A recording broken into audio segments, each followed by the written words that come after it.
my god, why is Standable doing this? My body is breaking. Yeah, apparently I'm standing. Apparently I'm sitting down. I'm not sitting down. I'm fucking standing. I'm gonna turn this off. I hate this program. Don't buy Standable. It's a waste of money. Testing. Fuck's sake.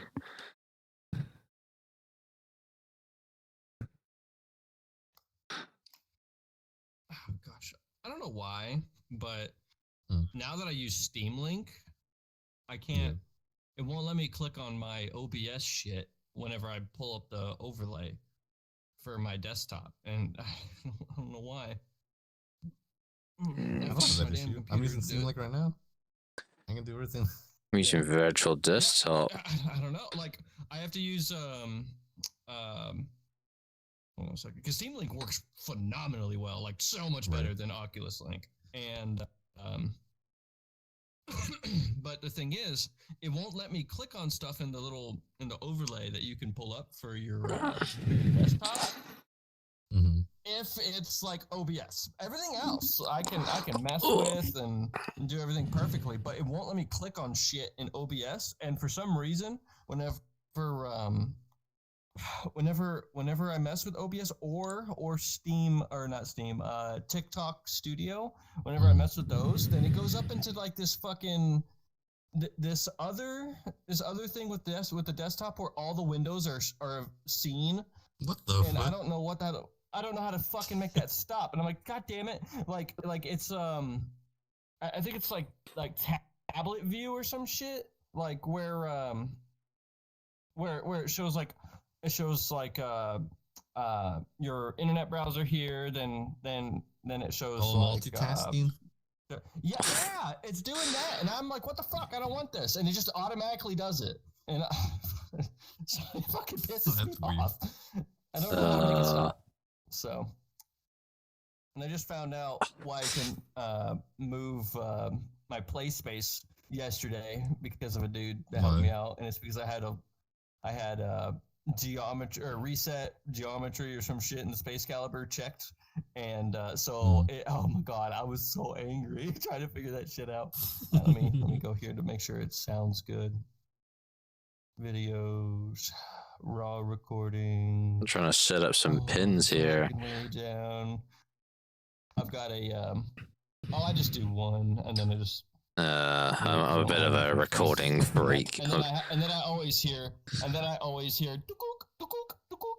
whenever I change the fucking camera, so it records that. That's annoying. Yeah. Let's see here.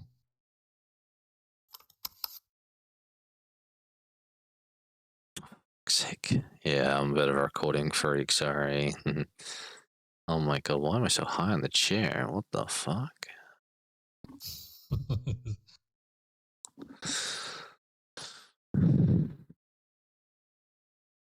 I just do that. I'm just testing though.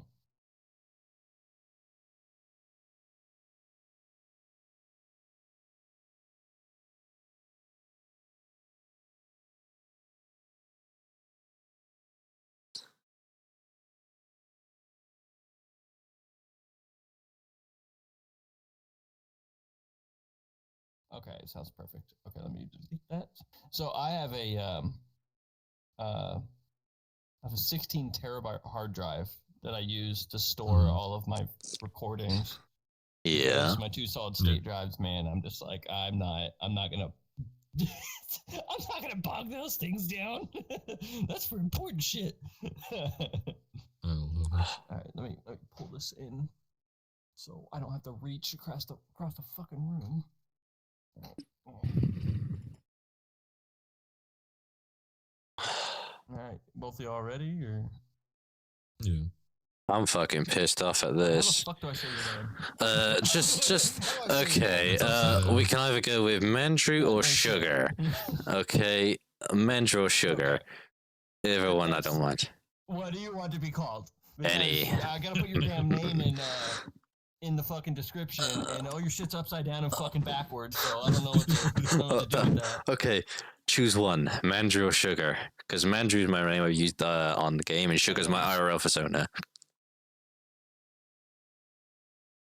I don't mind which one. You. What do you want to pickle?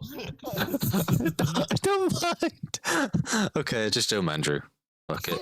Decision. My God, I'm indecisive. Call him Manchu. No, no. MANDREW 55. You want to hit it slower? Yeah. No, I'll be here all day. Anyway. Okay, you said Mandarin. That's what you want to be called. No, Mandarin? it's called Mandrew. So like Andrew. You know how Andrew works, yeah? Mandrew. Yeah, Mandrew. there we I'm go. tracking now. Oh, give yourself a medal. Sorry. Alright. You better be sorry. All Oh, what for? What you gonna do, huh? Beat me up? I'll let you try. Oh shit. I'm sure he's older than you. You make yourself look like an idiot. Me like an idiot? Oh, you want to bet? Bro, I'm 26. I've lost everything. Let's go. Lost everything. Well, that's a quick way to. That's a quick time to lose all your stuff. Oh, yeah? Dang it. Wait, you say who's older than who? You're older than probably everybody here. All right, let me get my jungle juice because I made some jungle juice. Ah.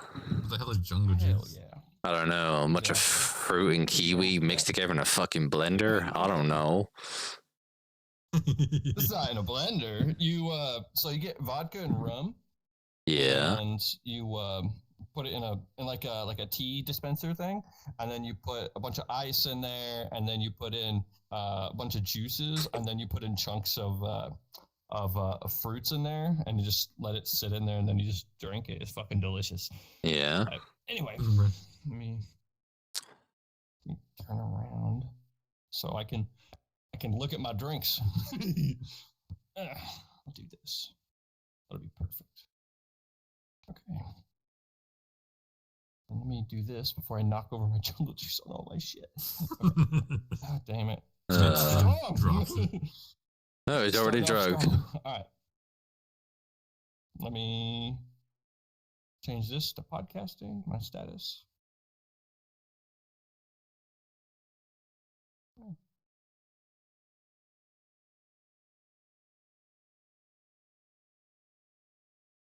Okay. All right, y'all ready? Mm-hmm. Been ready. All right.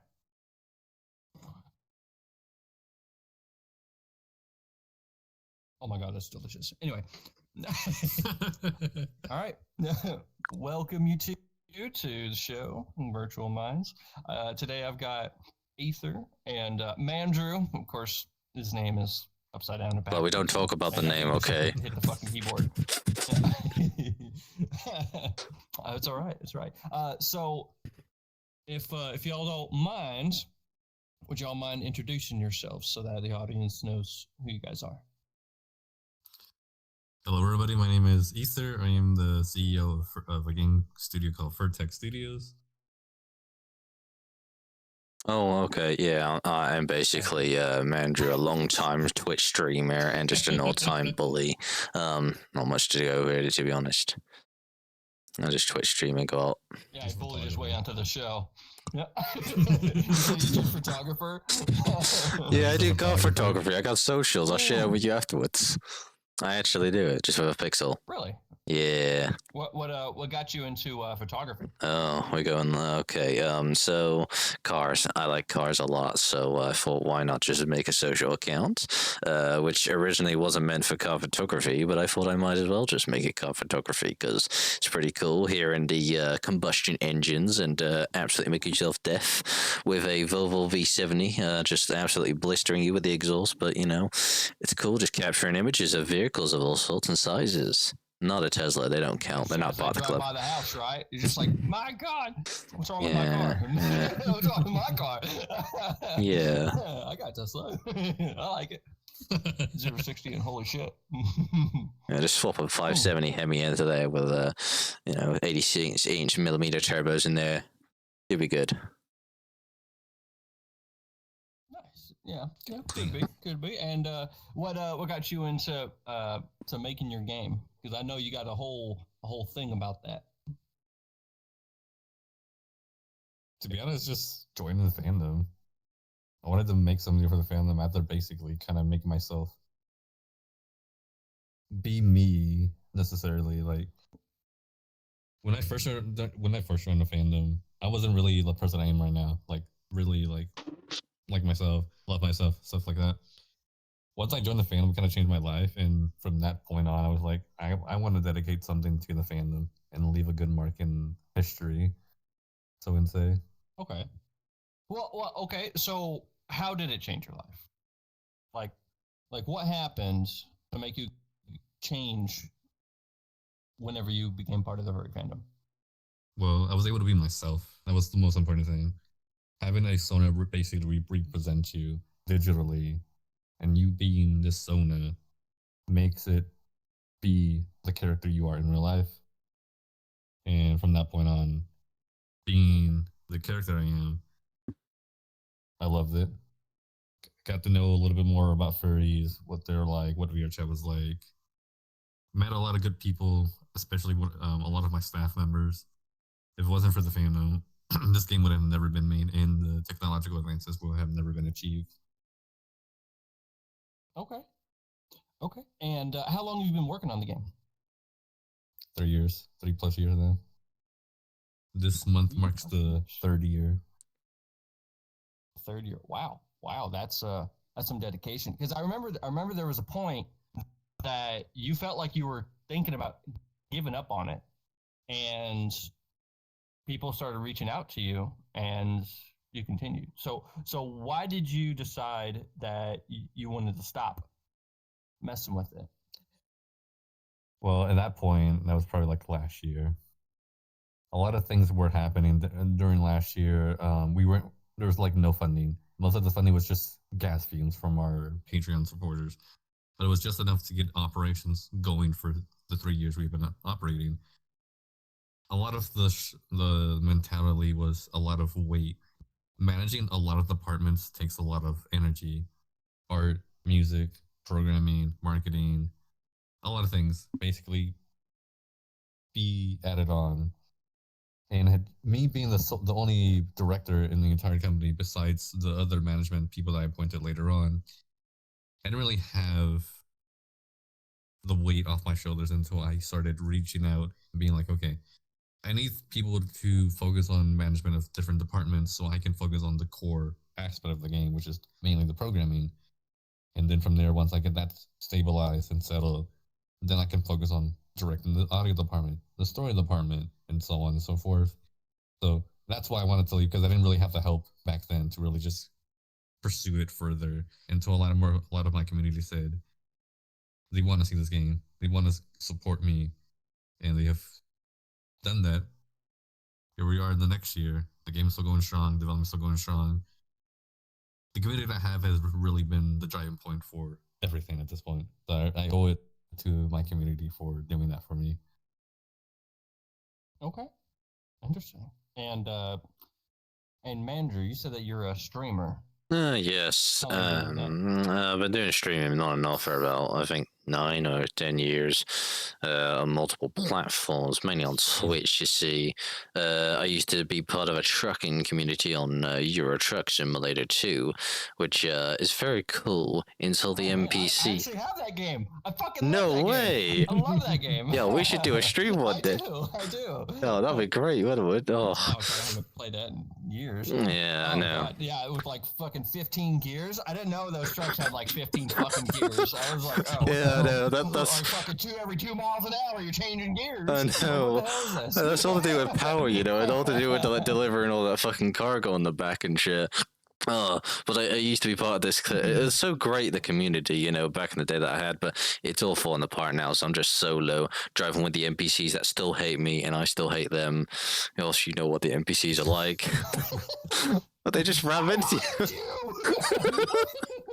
Yeah, absolutely. I hired you, and you're not doing your fucking job. Yeah, I know. So with that being said, you said you've been streaming for, was it 8 or 9 years? 9 years, I think, rough. Yeah, on different platforms. I have multiple names, but the one I've had now is stuck with, and it's on right now. So, every moment that I feel is special, I like to stream. I've got nothing better to do in my life, so might as well. I don't get paid for it, but I don't care. Free hobby. Talk like a job, voluntary. Love that. Okay, and with that, did whenever you first started streaming, were you streaming as a furry streamer, or were you just streaming to stream? Oh no! When I first streamed, I was not a part of the fandom. I had like 2 subscribers, best friends in the world. Now I've got over 100, and I still feel like they're my best friends. But yeah, I wasn't a furry, me when I started furry community back like 13 years ago. I wasn't much as I am now. Back then I was just very closet furry. I didn't like open up to people about it. Mother was very anti-furry towards it. What mothers are like. They don't really want her son to turn into one, but here I am. I have a fursuit. Oh, it's all going downhill from here. Well, at least you have a suit, right? So how did you guys become friends? Like, how did y'all meet? And yeah, how did that's that the question I'm still wondering, because I opened up. So I was with friends originally when I made a public world to friends only, and apparently he joined from another friend that I know at the time, and then from there we just kind of met him like goobering out, having fun. That's the only place I can really think of. Yeah, it was from Probability Labs. I don't know if you know. Helldivers. Yeah, if you don't know if you know Probability Labs. I've been wanting to play a game. That game is horrible. Oh my god, I fucking hate it. But it's still fun to play. I was there with Storm the Floof and that lot, another Poppy Fair. Yeah, that's when I already met him, And I've only been in World 3 times. Then I think about a month ago, just watching a movie about someone killing someone, about scams and shit. And then now, when I went to a world in Greece, very nice actually. But when I went up, I saw the gaps. I was like, oh, yeah. So that's all I've seen so far. Okay. And if you don't mind me asking, what country are you from? I don't know if you can tell, but it's from the UK. That's where I'm from. I ain't American. Okay. Well, I knew you weren't American. So. Oh, really? Well, I gave it away. Hey, funny talker. Anyway, so what games do you guys play? Like, obviously you guys had Helldivers. He's like, oh man, I got. Where's my Steam? Hold on a second. Oh shit, fucking hell. Where's my Steam? You don't even know your games. Shut up! I don't even know what you play. Don't even know what you play. Man, is he really a gamer? I am a gamer, alright, and I'll tell you right now what games I play. So we got Alien Isolation, American Truck Simulator, Anti-Extinct Platist Alpha, which is currently a beta at the moment. Armor 3, you got BeamNG, Brick Rigs, Car X, Days Gone, Escape the Backrooms, Euro Truck, Helldivers, Hogwarts, Inside the Backrooms, Lego Star Wars, OVR, Applyworks, Standable, Stoneworks, Supermarket Simulator, Tactical Assault VR. Fucking hate that game. Thief Simulator, because I'm a thief, no, joking. Tyrone versus the Cops, and Normal, and V.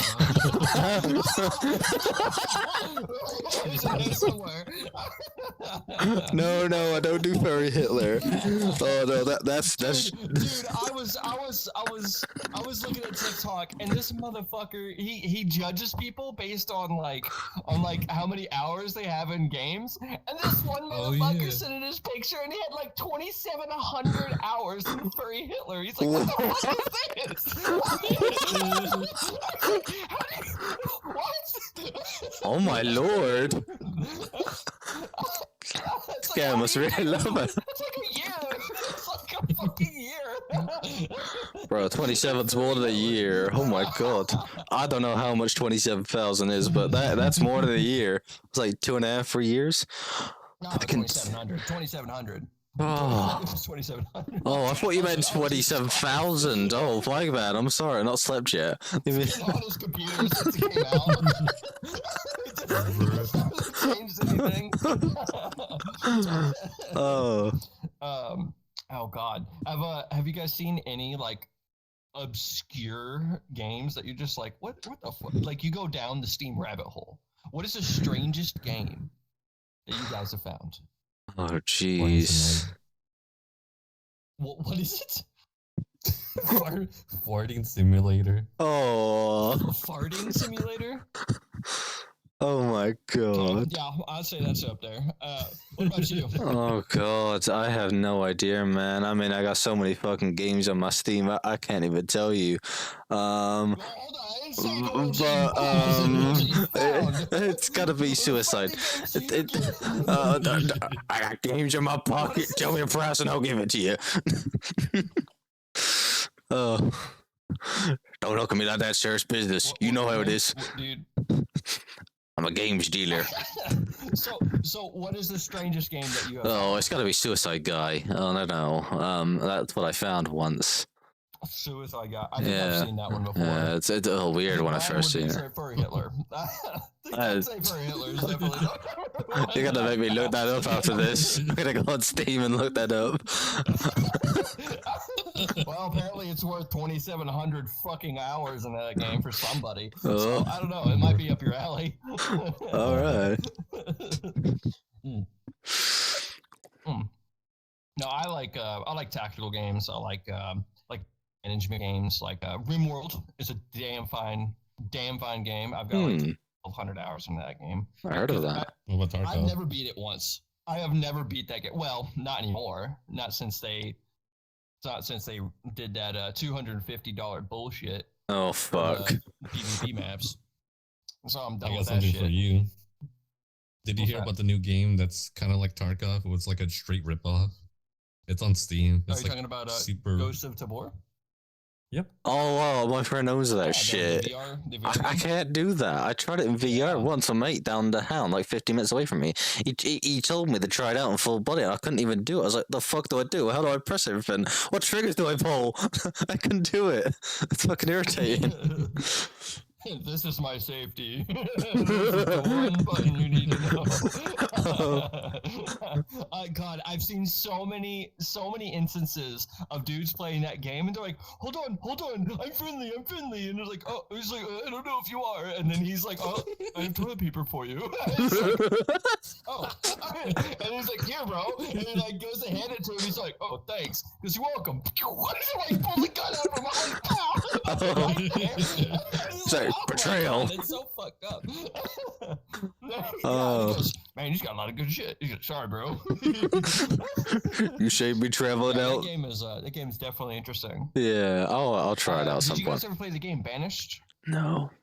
Oh, No. yeah. I'll eventually get it. Banished. So Banished was a colony builder game, and it was one of those games that when I saw it, of course, this is years ago. Whenever I saw it, I was like, oh, I can't wait for it to come out. So I waited time for it to come out, and I played it, and I was like, this is a badass game, because I used to play a game called Cultures, which was a really interesting game. But anyway, and I thought it was going to be similar to that. Well, the thing is, as your colony progresses, once you hit a peak, something always happens to where everything just fucking crashes. Like, within a minute, like you're like, I'm gradually building, and suddenly, like kind of like at RimWorld, but there's no recovering from it. Oh because shit! then, like all the women die, and then you're like, well, I'm fucked. I'm fucked. And then you're just like, oh shit! So their balance is awful. The balance is awful because you're sitting there just teetering on a fucking cliff, and the entire time,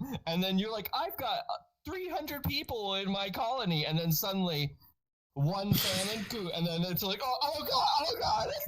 Oh yeah. Shit. You're like, oh yeah. But anyway, there's a new game. That just came out. I just saw it on Steam. Came out, I think, just probably a few days ago. And it's like the next level of this. It's not by the same creators or anything, but it's ranked very good in the in the what the fuck is it called in the reviews. Okay. And I'm like, ooh, this looks like it's gonna be fucking good. And unfortunately, it's not multiplayer because I was like, oh, that would be perfect if it was. But I know, but it's a colony builder, and apparently it's fucking phenomenal. The graphics are phenomenal. The gameplay is a little bit on the complicated side. Like if this is just like arcadey, it's like over here a little bit. So it's like you actually have to put thought into how you do stuff. But it looks like it's gonna be a badass game. And, yeah. Now I gotta fucking look it up. But yeah. So, but anyway. So, do you have a did you release the alpha yet on your game? It's been out for half a year now. Is it out on Steam? Yeah. It is. How much is it for the alpha? Free. You just sign up and play test, and it grants you it. Okay. Do you have a projection for the beta? 2026. 2026. Wow. Okay. That's we might release it like in 2025 before GTA 6. Okay. Everything at this point, it's been released before GTA 6. That's just taking ages to load. And Half-Life 3, right? Fucking Half-Life 3. The what the hell is it called? So with that being said, do you have a price for whenever it fully comes out, or are you just gonna leave it free? So currently, I kind of restructured a little bit of things of how Steam's going to work going forward. So this month, we actually released our first version of 1.0, which is basically our first step going public, going, okay, we have everything we want to show you. It's all, the technology is made. Now we need to test it because we're running on a new engine, which is Unity 6 instead of Unity 5, which is what VR uses right now. So a lot of technical things have changed via like the API. So a lot of the new code has to be rewritten, and most of my time has been spending on rewriting it for Unity 6.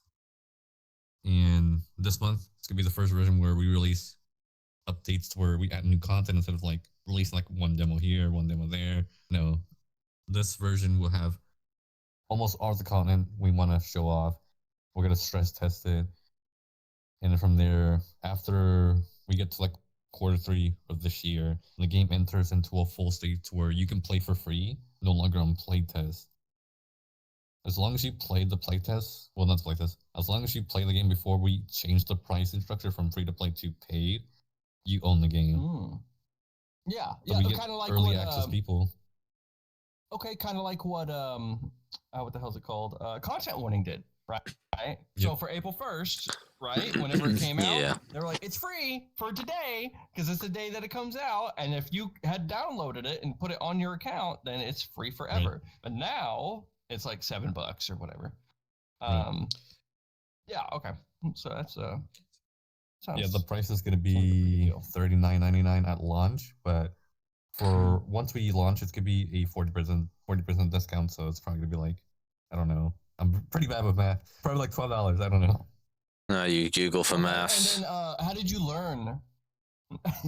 Yeah. And how did you learn how to do all this?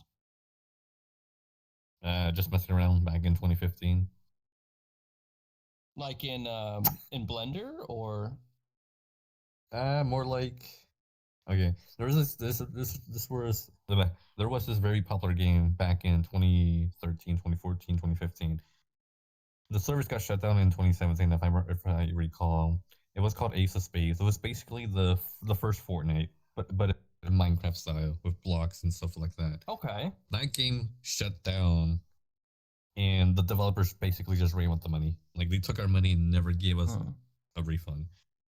After that happened, I was like, well, I want to remake that game in Unity. And back then, when I tried making it, I didn't really have an experience. Like what I was doing was basically like, here's an idea. I don't know what the fuck to do. There were like no good tutorials back then on how to like program like really good games in Unity, because Unity back then was like minor compared to what Unreal was back then. So kind of the project died. So as time went on, 2017, 2018, I kind of like poked around more videos on programming, went to the special sites to get tutorial content and manuals and documentation. And then from there comes COVID.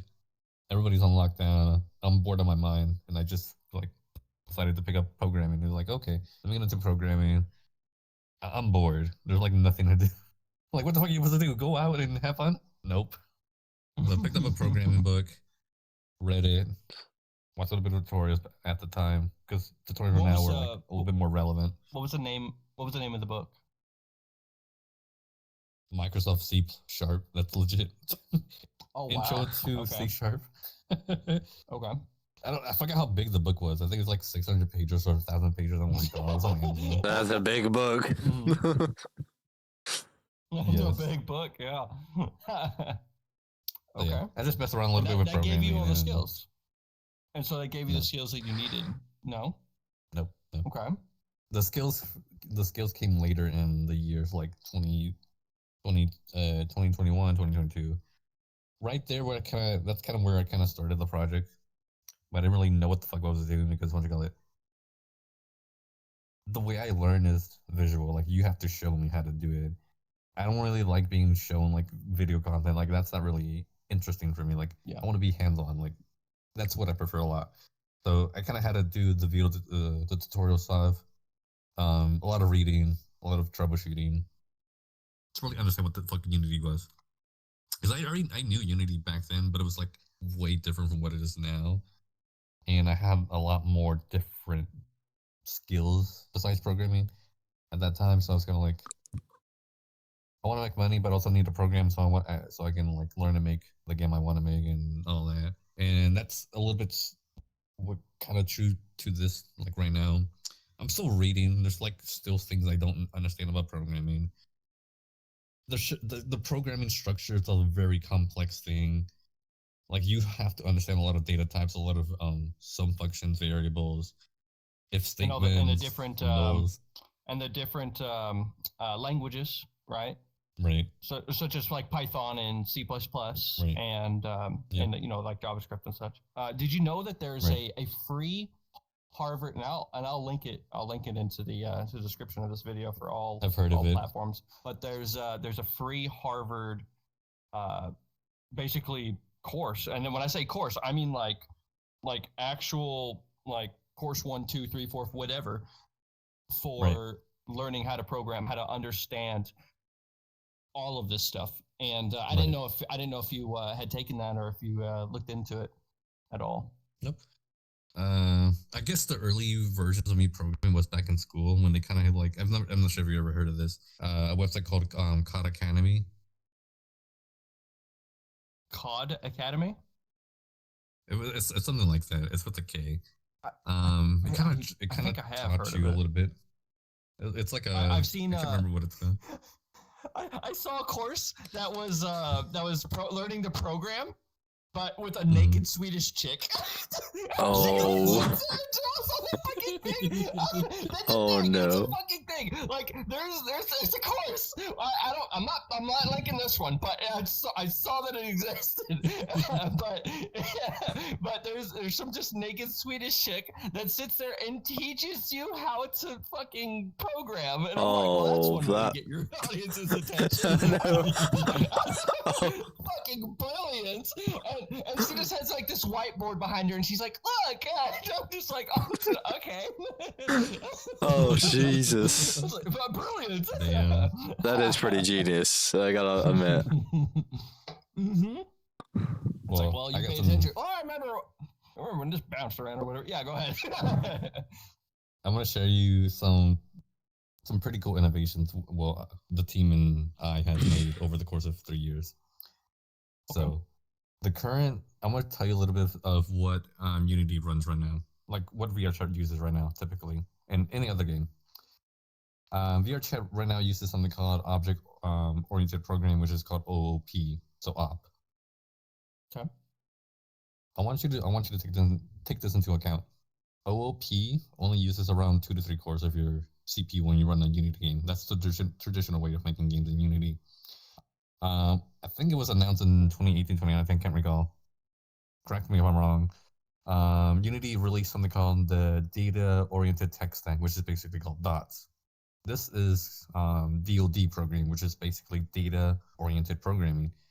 And with this new structure of programming, you can achieve things that were never possible 5 years ago with Unity. Now,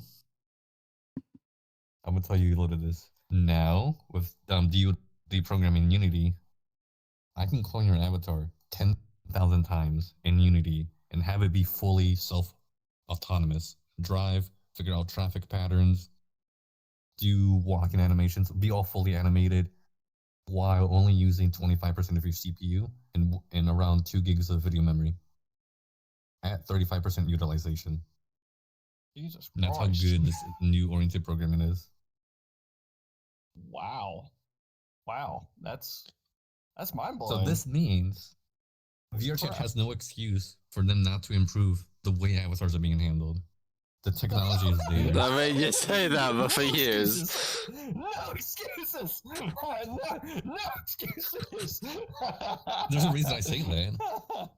Because once again, anybody can look this up right now. If you go to GitHub right now and look up VRChat decompiled, you can find the source code for VRChat decompiled by some random user on GitHub. That's a thing, and that's scary.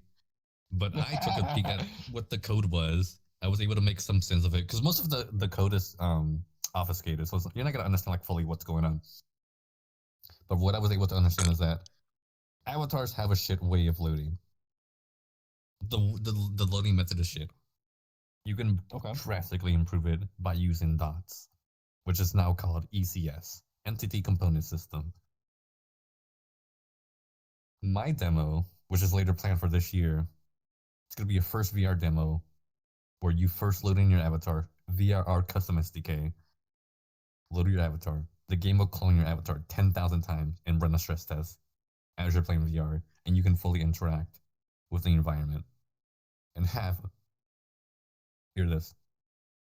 The rendering system for Unity 6 has improved so much that on my computer, from the last version I was using on Unity, I was averaging around 105 FPS with 37 characters, running 8K textures while only using 4 gigs of video memory.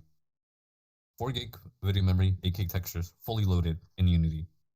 VRChat has an option in the game, in the editor, called texture streaming.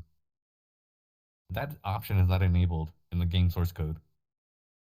So every time we load your avatar, it loads it entirely into video memory.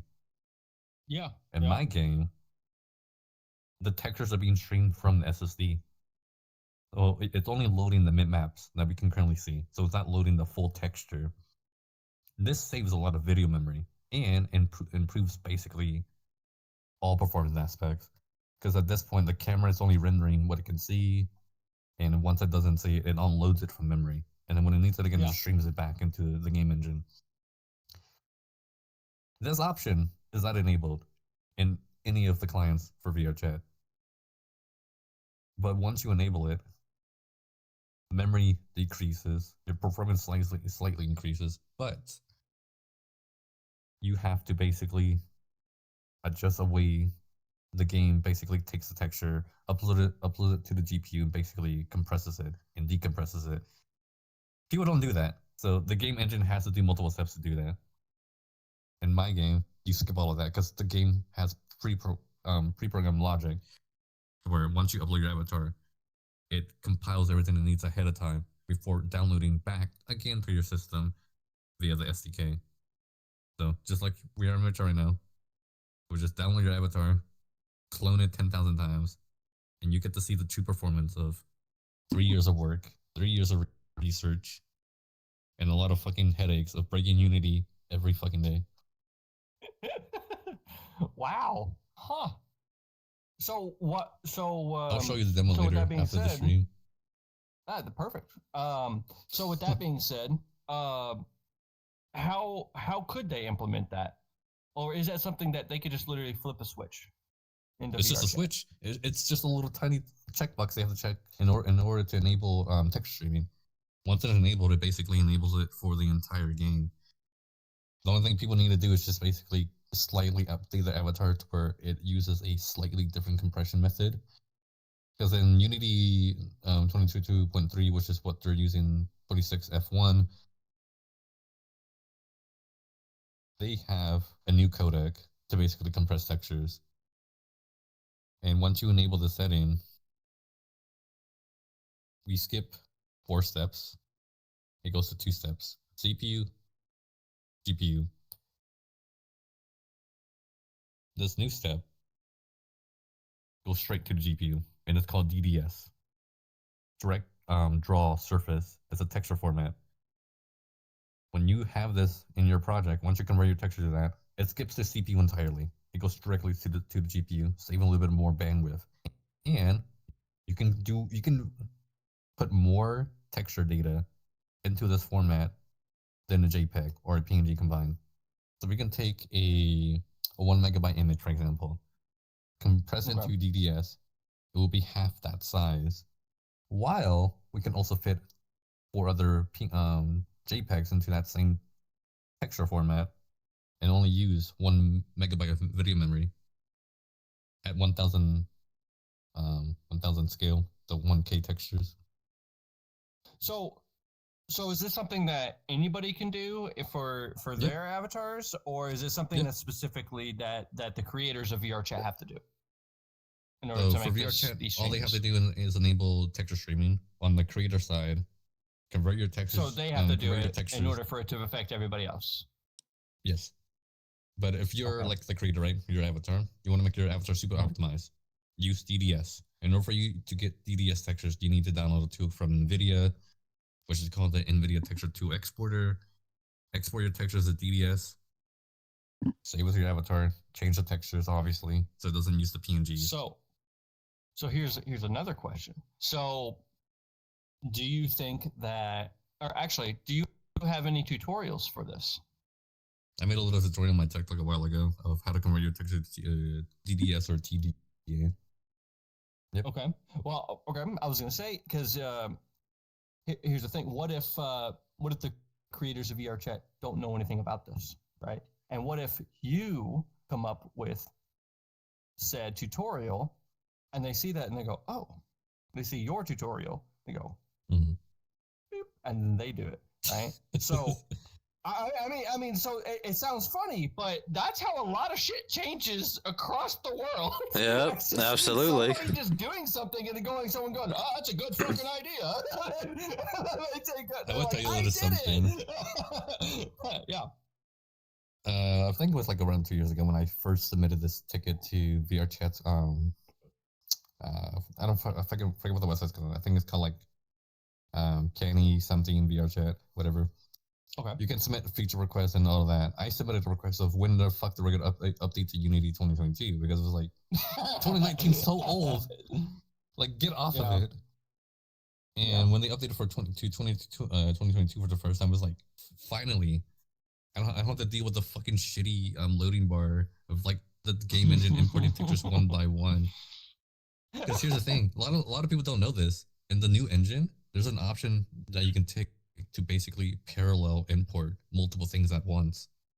So instead of waiting one by one textures, you can just enable and check this box. So if you by default it uses 12 importers and six of them are standby, with the 60-second timer. So when you import new textures into your avatar, it will use those 12 importers to basically import 12 items at once in parallel. So if you have more objects than that, it goes super fast. That was not present in 2019. So making worlds and avatars took so much time. Wow. And this option is freely available for anybody to use. No need to update. That's like dropping a bomb on the VRChat staff, man. I was gonna say something else, but I even called them out on Twitter. Fix your shit. Your shit's unoptimized. On Twitter publicly too. Oh, you're right. Oh my god. Oh my gosh. All right, there we go. Yeah. I give up VRChat a lot of fucking BS. Oh yeah. Their culture's legit dumb. They're so broken, honestly. So much shit needs to be fixed, honestly. I'll tell you what else? What else needs to be fixed? I don't know. Oh yeah. VR chat community. I don't know. I don't know it very well. I've only been there for a year. It needs to be fixed, but they need to fix it. You don't even know it needs to be fixed. I've only been there for a year, man. All right, I'm learning. Okay. They need to fix this. What do they need to fix? I don't know, but they need to fix it. No. Get right on that. Yeah. Don't worry. Ooh, So I'm gonna blow your mind with this one. Yeah. Okay. We have developed a new lighting system for Unity. I want you to think of how this actually works long term. So we use something called analytical volumetric lighting, which basically we can spawn, for example, 1,000 light sources. The game engine will not render those light sources as one object, but you can still cast multiple shadows using 1,000 light sources. We pull that into a pool, we batch it, we render it once, and send it to the GPU for processing. If you were to spawn 1,000 lights right now, in this version of Unity, with VR chat's on optimization, the game engine will fucking struggle. You will have like 1 FPS. Fucking die! Oh yeah. Hold on. Let me pull up the Microsoft Don't do that! Office. Don't do that! Oh please, man. We're in VR. We don't want to crash. Don't crash my shit! Where's my document? Did it even open? Come on, Office. You can't even Bro. open your own shit. There you go. So do you create any other content other than streaming? Like, do you do videos or skits? Well, or... I do TikTok, but I call it shit talk because over the past 7 years that I've been on there, a lot of shit has just come out of it. You got all these fucking dancing kids on there and all these shit memes that are coming up on TikTok. It was so great back in the day, and I'm being serious. I was there from the start, and now I'm just like, the fuck have I walked into? Honest to God, man, it's just I've been stuck at I've been stuck at 17,000 for so long. I don't care if I stay at that number, but I just make random videos. I mean, my face is on there. I don't care if people see it. But I just put random shit on there, and I've recently put all my car videos on there because going back to photography, I only use a Pixel 6, and I use the editing on the phone and that lot. But I want to get a proper camera, so I was talking to my friend who knows more about cameras than I do, and he introduced me to I think it was a Sony. Let me have a look real quick. I want to double check. Have you mentioned one of the so Sony cameras that I know? It doesn't want to work. Yeah, go ahead. I was mentioning if he says the camera that I think I think he knows what is. Nope. If it's the camera that I'm thinking, no, it's not. it's a Shut Sony up. Brand. No, shut up. You don't know. You don't know. You don't know. You don't even know. I don't remember cameras on top of my head. That you don't do VR content. I have done streams in VR for about a year, but not really much like TikTok wise. I don't know how to convert them into videos. No. Okay. Skill issue. Shut the fuck up. I'll say it's something that you could teach him. Don't worry, he'll make a tutorial for you. I am gonna teach him. He's part of risk management now at Perfect. Don't worry, he'll make a fucking tutorial for you. Upload it for you. Okay, so I've got the picture here. I was considering to buy a Sony Alpha A6000.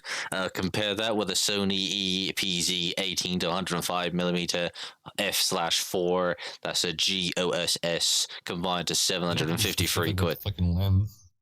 Listen, man, I want to do this my own way. Don't tell me how to describe my stuff. Here's the thing. Just because you or I may not really understand these specificities, right? The specifics of the things. I'm not a nerd. I just learned. Right? So, yeah. We're all nerds in our own aspects, sir. Yes. Sir. Game maker, photographer. I'm a fucking gun nut. So there's all sorts of shit that you can do.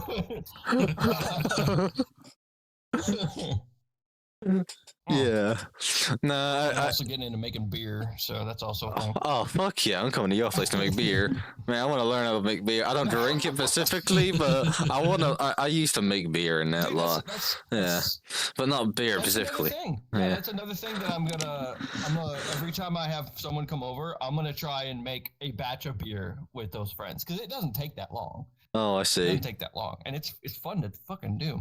I know. Yeah. And then give it like 2 hours, and then you all be Yeah, pissed so on your why own would batch. You know, you all be sitting around. Oh my beer's good. Just fall on the fucking floor. So speaking of that, I was at do you know what Rural King is? You know the store Rural King, or I heard it. it's just like an outdoor supply store, right? So I went to this. It's a similar store, but anyway. So I go to this place. I'm talking to the guy behind the gun counter. And of course, we're talking about guns. And then I was like, "Hey, have you ever made your own beer?" And he goes, "Actually, I used to." And I was like, "Oh, really?" He goes, "Yeah, man." He goes, "But I stopped." It's like, why'd you stop? He goes, "I never made it to the bottling." I was like, "What do you mean?" He goes, "Right whenever it was done fermenting, I just pour a little bit out and go, yeah, it tastes pretty good. Yep. Maybe if I add a little bit of sugar. Keep drinking it. He didn't drink it all before he can even get to the damn bottle." Oh god. It's like, oh well, never mind. He goes, "Yeah, and if you keep adding sugar to it, it turns into wine." I was like, oh okay. Oh man, I used to do wine tasting back in the day. That was fun, you know. That was like 2018. It was IRL, well, even before I was doing fairy content. We had like 5 little samples, and obviously everyone was told to take a little bit. Me just getting the whole glass. Oh, this is lovely. Here, let's try some more. Just get a whole fucking glass of it. Me and my friend Tommy. What about the spit bucket? Oh. No, we don't do spit buckets back in the UK. No, we didn't do that. It was college. It was like a wine tasting event. Nah, me and Tommy in the back. Oh yeah, drinking wine. You know, the rest of the people being sensible. We're not sensible. Fuck that. It's alcohol. We're drinking it. You know, it's like the first time I probably drank. Nowadays, I've got fucking spirits in my cupboard. You know, you got the vodka and all that sort. You know, used to be a bartender back in the day. Oh, I got something good for you. I got something so good you're not gonna be able to resist it. Oh god. We're gonna head a little bit back into the game development section. I know. We have a company that we're working with remaking Nanite completely from scratch for Unity. You're remaking what? What is it? Nanite. So Nanite is the Unreal Engine thing where basically we can use high poly models over 50 million polygons, 100 million polygons. The game engine will render it just like if it was just like 1,000 polygons. That's what Nanite is. Okay. We have made our own Frankenstein version of that. Which basically Frankenstein version. Yes, because the math involved in order to do the calculations and basically decimate the mesh in real time is very Dude, you're gonna intensive. slap me. Oh god. You wanna fucking slap me. This company has already a demo working with Nanite. I pushed it! I swear to god I pushed it and it didn't fucking record! Oh no. Wait, so you're telling me this entire thing was never recorded? You're so lucky I have 53 minutes of OBS recording on my Twitch. So at least I got something and you didn't. So that means you failed somehow. And you call yourself a podcaster? You call yourself a man in this podcast? You don't press record? Dumbass. Oh shit. Did I? Am I back? Yeah, you're good, you're good. Your recording software. Am I good? Yeah, you're good. Yeah. Can you see me? Yeah, unfortunately we can hear you. Okay. I'm joking. Oh, good. Okay. All right. Welcome to the show, guys. I definitely didn't forget to push the record button for everybody that's watching. That's okay. I'm good for a while if you guys are still good. I got plenty of jungle juice, so we don't have to reiterate everything, but I'm definitely going to want to go over some of the stuff that we went over. I fucked up. So you know, pretty fucking bad. Pretty bad. So it is what it is. But anyway, we'll do the introductions again. Oh no! Go ahead, Aether, and introduce yourself. It is recording Hello, now. everybody. I promise. Hello, everybody. My name is Aether. I am the CEO of a game studio called Vertex Studios. We are making an open world RPG game, fully in Unity, using super good technologies that you guys can soon play later this year. What the fuck's wrong with your tracking? Just keep doing your thing. I'll fix my shit. That's because I'm sitting down in a chair and my pants are going over. And you. Oh, right. I'm gonna come out of your show. Yeah, right. No, I'm not trying to take a show over, but look, I got your back, all right? Anyway, my name is Mandrew here. I'm a certified photographer here for cars and that law. Just your want to go out person. Oh, wait. Oh, shit. Just going out in ventures and certainly non-alcoholic. No. Yeah. Non-alcoholic? No. I feel like you're lying. Well, I used to do cocktails back in the day. I used to be a bartender for about 5 years. Yeah, definitely not an alcoholic. Yeah, no, I used to make a few cocktails myself. Right. It's quite a fun job, to be honest, but it was cool. Got me a bar book. Yeah, I know. Got me a bar book back here. There's Wine for Dummies 101. I know. How to make alcohol for dummies. How to make Step wine in the 1, toilet. pour it in the glass. Step 2, fall down the stairs. Oh. But yeah, so tell us a little bit about your game. I know I said, I know that we talked about it in quite a bit of length. It's okay. He remembers it. I hope you remember it. Yeah. Okay, so before we go into the very beginning of it, didn't you say that you've taken a significant step into working on your game as far as getting what was it? A company was it a company in France or something? I remember you telling me about it. Yeah. So and what happened with back that? then, we didn't go through with it. The double taxation where we're gonna face it was gonna be greater than our annual income's gonna be. So like, we're not doing it. So we completely ditched that company. Okay, so they were trying to tax you both at a French rate and the U.S. rate, is what you're saying? Right. Yes. Okay, and that just wouldn't be profitable at fucking all, right? Right. They also wanted an office in France for us to hire at least 10% of our workforce, but that wouldn't happen that's not going to happen because depending on how much money they invest, it may not even happen. Because if it's less than $100,000 or even less than $1 million, we cannot hire anybody in France to be 10% of our workforce because we need money to operate not only in France, we also need money in the U.S. And then when it comes to doing taxes, we're going to owe taxes to the U.S. government. We're going to owe taxes to the French government. There goes like 80% of our fucking revenue. We're only left with like 20%. Like, that's not going to be worth it. So I currently have my 3D director currently still in France, talking to some Europe people in other places to see if we can get funding. But the funding has to be done in the U.S. We cannot go international because the cost is too high. So have you been getting funding for your game and for your project and everything? Yeah, so we have our funding sources be mainly from Patreon and Ko-Fi, but as of last year, I started a new side project for the company called Vertex on Spotify. I make tracks, I upload them, and then from there we kind of get royalties from what people listen to, and that's been kind of like funding ours a little bread and butter, a little bit more. That's actually pretty cool. Yeah. So once we fully get into full gear with music production for our Spotify, that music talent can be carried over from Spotify and be directly implemented into the game. So content-wise, story-wise, we can fully orchestrate how we want to present things, how we want it to sound. We're gonna have the pre-experience of making tracks to now making tracks for a fucking video game.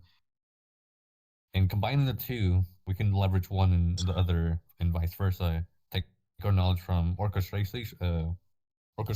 compositing in FMod, for example. Use that same knowledge and put into our DAWs like FL Studio, Studio One, Cableton, stuff like that. We can now leverage Dolby Atmos or Apple Spatial Audio for those nerds. And we can make double, about 10% more money if we were to upload it as spatial audio for Apple. We get a bigger kickback, 10%. Even if people don't listen to it, Apple will still pay us for uploading that track to their platforms. So with Spotify and Apple Music, right now we're only averaging like around $34 per different distributor, but it really just depends on what people feel, what the year is, what month it is. So it fluctuates. It's not guaranteed always, but it's something. And this year, well, legit today, I got some new audio hardware, like analog equipment. I can finally use and actually properly mix stuff and fully compensate for things I didn't do before, like turning the knobs, making sure we don't overcompress something. Fully utilize this analog equipment to really push the bounds of creativity and workflow improvement. So later this year, our big bread and butter is going to be streaming. And that's going to fund a majority of Furtech going forward, which is our plan. And it's been going into effect as of 2 months ago. And we're seeing a great ROI return on our investment. Because I can't get investors. Fuck investors. We're going to do things our way and fully fund ourselves from the community for free. Like, we're not paying, we're not, like, if you have Spotify Premium, okay, you're kind of a little bit help us a little bit more.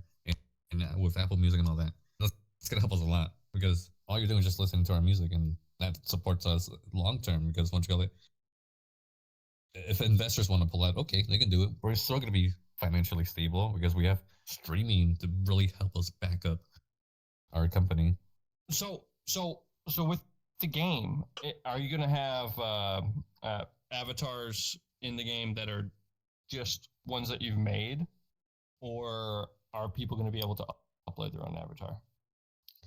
So people are going to be able to upload their own avatar using a SDK. So we're thinking, like, you just upload like your base mesh, for example, your Rex to a website. It would do all the conversions in ahead of time. And then after that, you can add like custom clothing, all of that. And then once it's ready, it packages it up, sends it to our server. And then from there, you log into your account, play as your character, and have fun. Only like a 3-step process. We're going to try making everything like as frictionless as possible. Because at the end of the day, you get to make your own, you get to have your own character in your game. Yep, just like VR chat. Fucking cool. It's fucking awesome. I think that's actually the biggest thing that that needs to be implemented in games now. Yeah. You can move your character from one game to another. Which the game that comes to mind with that is was it Bone Labs? Bone Lab. Where I was like, dude, if you could just always be the character that you want to be in virtual reality, I think that's like the next big thing, right? Getting to keep the same character, but go through an entire game with you, right? With you. And I was like, oh, dude, being able to jump from game to game and as the same fucking character, it's like you are actually getting involved in the story. It's fucking, like, I think that's like the coolest fucking thing. And the fact that you're going to do that, There's a plot twist. Our avatar system is going to carry over. So not many people know this, but we have 2 versions of our game. We have the Toonie graphics and the ultra realism that matches Unreal Engine. So you can switch between both of them in the same game. So like you only have to download the game once. You can switch between Toonie graphics or high ray tracing graphics. No other Unity game does that, and we have built the technology for that, which I can show you after the stream, and I'll post it on TikTok so people can see. Built-in rendering, which is what we use right now in VR chat. Universal rendering, which is called URP, which is what my game uses. HDRP for the high realistic graphics to match Unreal. Switch between that with no issue. Wow. And I'm calling VR chat out from that as well. They need to step their shit up. I'm a 1% developer. Hey, go ahead and describe it again for people. Now that I'm recording, go ahead and describe that to people. So I'm gonna drop a bombshell for you. So since he didn't record, I know. I'm gonna drop a bombshell. Go ahead. For our game, just to let you guys know, for 3 years I've been programming this game myself. Nobody has done this. I had one other person join me last year, but I kind of like fired him after they basically contacted. Great employment right there. They staged us as a bad company, and they called me out. I'm like, you're gonna really stage something that never happened to a fucking Microsoft employee that runs the head of fucking Xbox division? Like, you're really gonna be that petty? Only because I didn't collaborate with him. That was the only reason why he did that. And I was like, okay, you're fired. Like, at this point, I keep the source code because you decided to fuck me over. You have no more rights over the code anymore. So I kept the code. I fucking read it top down, 5,000 lines of code. Fixed it. Now we're at the new point of Unity 6, which was it was still gonna be called Unity 5 if we still had John Riccatello, the fucking EA CEO, fucking made Unity a mess. But now that Unity's back on track with the new CEO, it's hopeful. Unity's gonna be a great engine, and I'm hoping with Vertec we make enough money to where I can buy shares within Unity to really fully direct the company to where it's game focused, customer focused, and not for revenue. Like, revenue is great, you need it, but when you have the customer in mind, they're gonna be sticking to you for a long while. We want to do that, but that's gonna be a future goal for us, and that's one thing I'm gonna be pioneering a lot for Unity is really guide them. Like, we're using your engine to create something that has never existed before. VRChat has created it, but it sucks. Their implementation sucks. Okay, and how are you going to call out VRChat, the creators of VRChat? We're going to showcase the first thing for our VR game that also is going to be added to our game. We're now called Anti-Extinction. We're going to have another game called whatever. I was thinking of calling it Better VR, but it's probably going to be renamed to something other than that.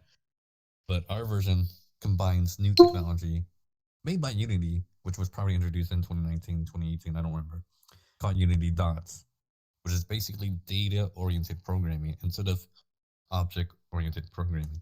With data-oriented programming, we can fully utilize all your computer cores, all your CPU cores, to fully make the game run better than what it is previously.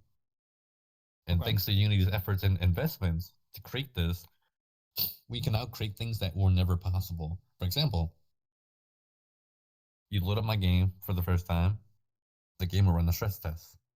It will spawn over 10,000 of your avatars, fully running on 8K textures while only using 2 gigs of video memory and only 15% of your CPU and roughly around 2 to 3 gigs of RAM. These clones fully are autonomous, so they're pretty self-aware of what's going on. They can drive, they can see traffic patterns, make decisions, all of that, and really fully be AI. I was gonna say, is it using artificial intelligence to do this? No. Okay, so it's just part of the programming. Think of it like a node graph. Conditions have to be met, so it's a pre-programmed logic. But I'll get into this later. With this new technology that Unity created called Dots, we can now spawn more than 10,000 of different characters, clones of you, to say, and fully achieve way above 165 FPS, while having all the characters be fully animated, fully rigged, emissions, global illumination, ray tracing. It's no longer an issue.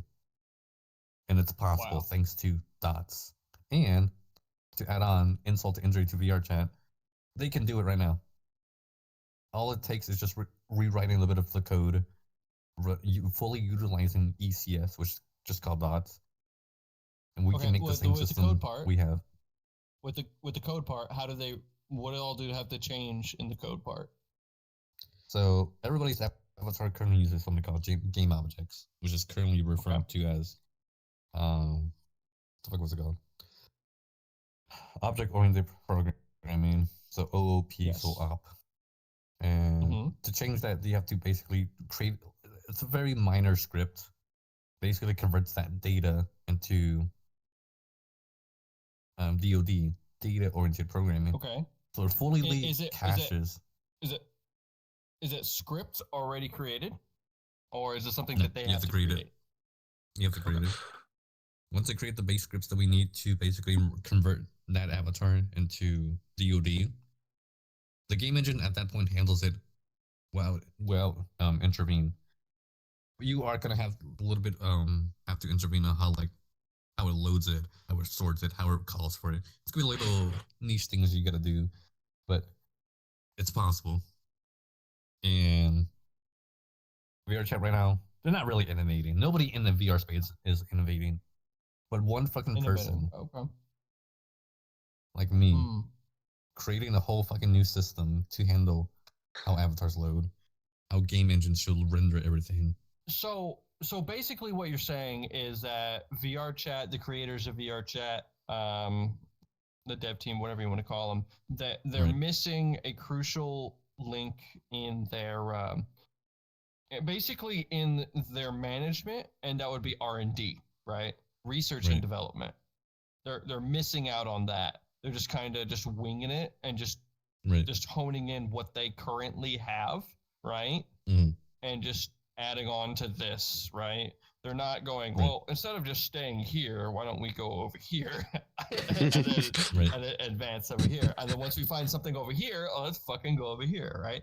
And so they're just staying in this one spot and just adding shit to this one spot, right? They're kind of setting up shop in this one spot, is what you're saying.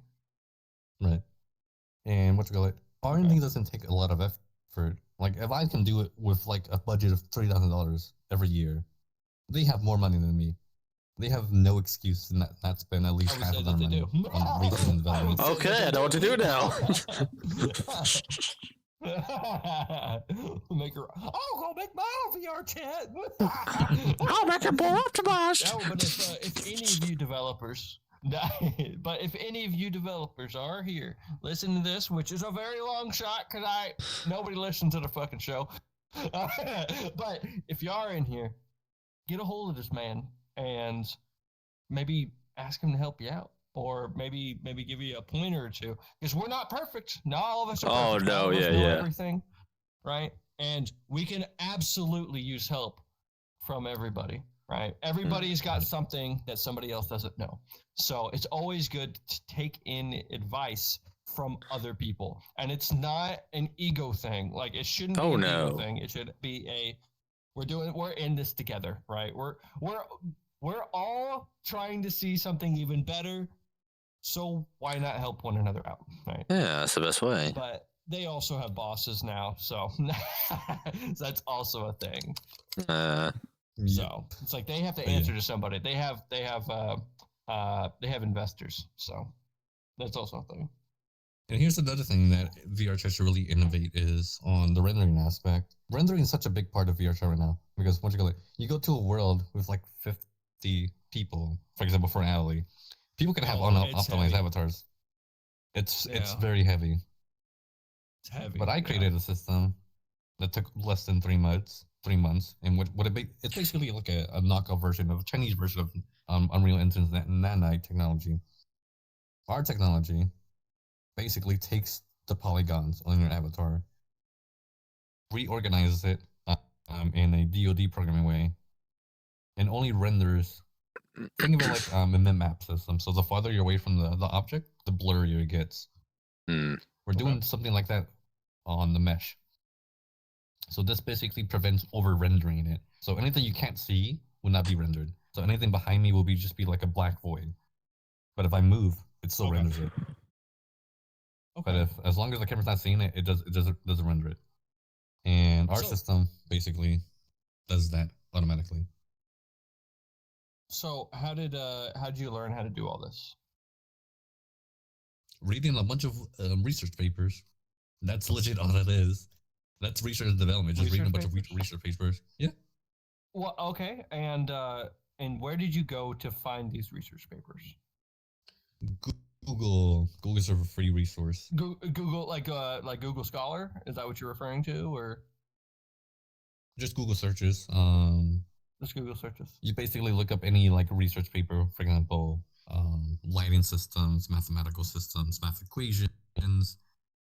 People will make different research papers for different purposes, and it just really depends on what you're looking for. And then from there, these research papers can be like 1,000 pages long. Like, people are so dedicated to that, it's crazy.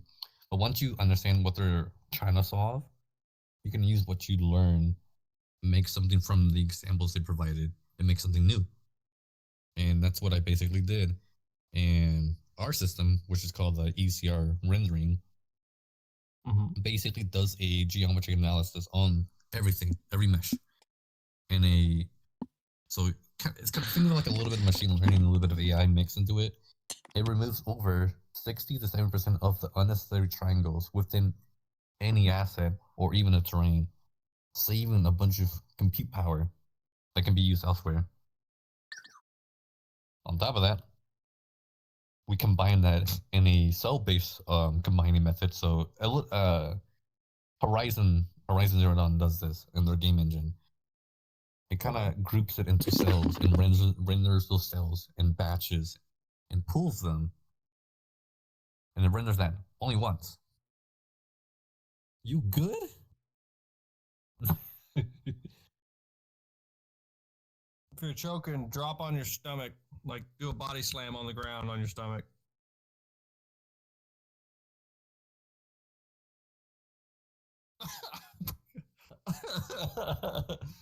You're supposed to drink it, not inhale it. So is there any Aether,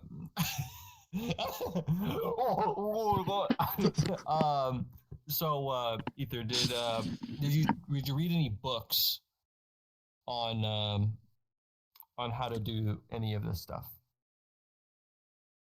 or take any courses? I think he's talking to somebody real quick. I don't know.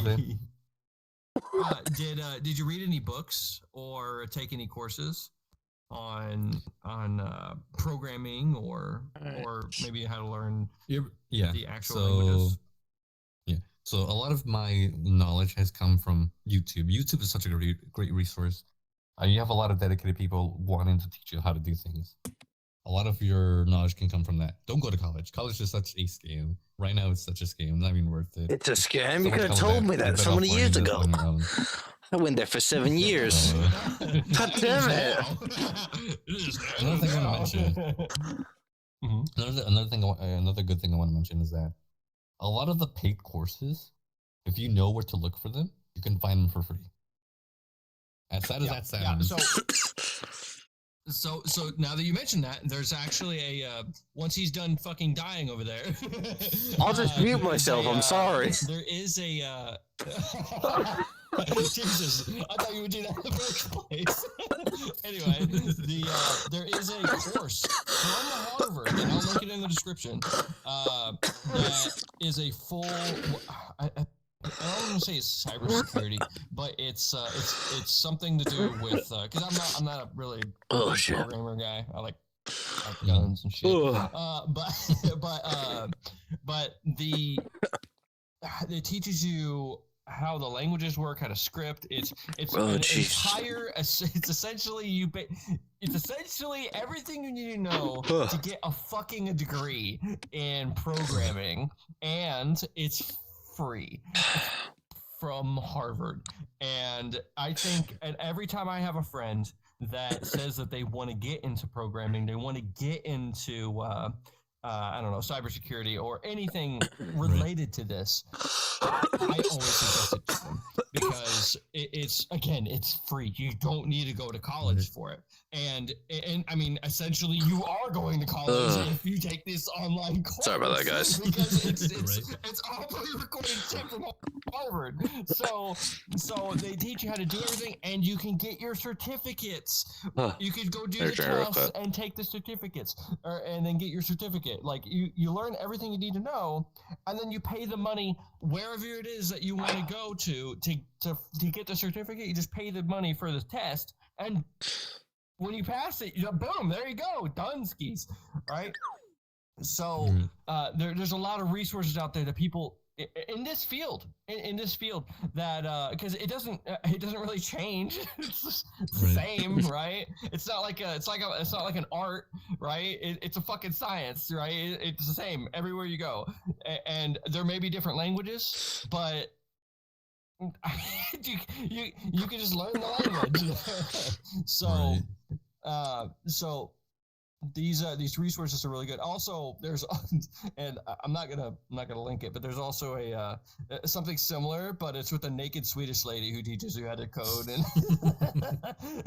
so she's like literally naked, just like, here, I'm gonna teach you how to do C++.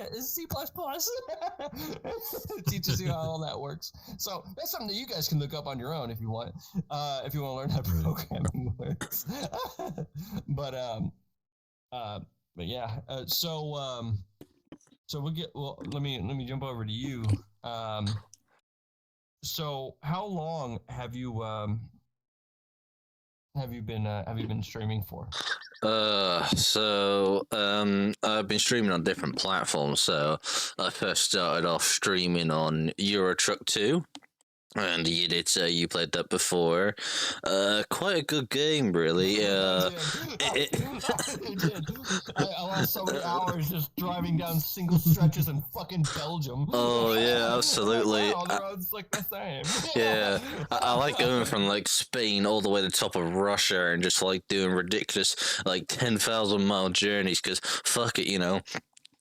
Yeah, I used to stream that game for like 2 years with a company I was with. I don't know what it's called, but we're not together anymore. The company fell apart, but we used to do it, you know. We used to compete with other truck companies, putting in all these hours and miles to get to the top. We never did because some fucking Chinese company always got on top of us. But you know what they're like. They're on that kind of field. Oh, come on, guys, we got to get to the top of that. Oh, we got to get the miles in. Come on, guys. Uncle Mother will not. Try to one up everybody. I know. I used to do that in the company. I used to one up everyone. I used to do that because I'm unemployed. I'm stuck at home. What do?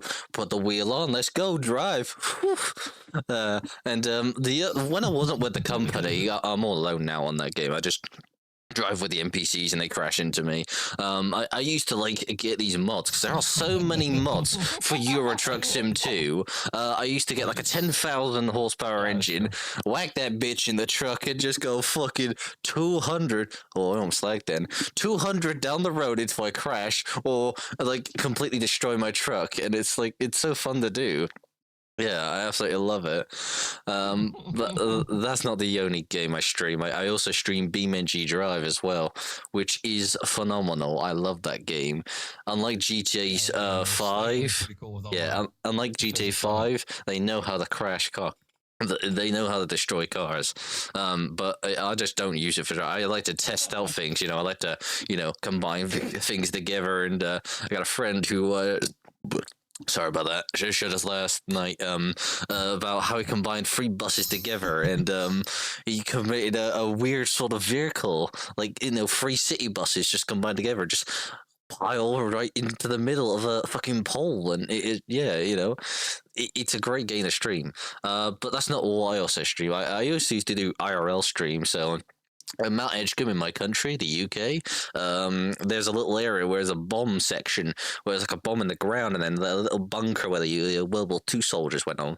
And Mount Edgecombe, for those who don't know, is an area that used to be very bigger than it was before, but it was half bombed, so they've only got half the house left. But it's really interesting once you go in there and see the history of the house. I used to stream that area and a lot. There's a lot of games I actually streamed.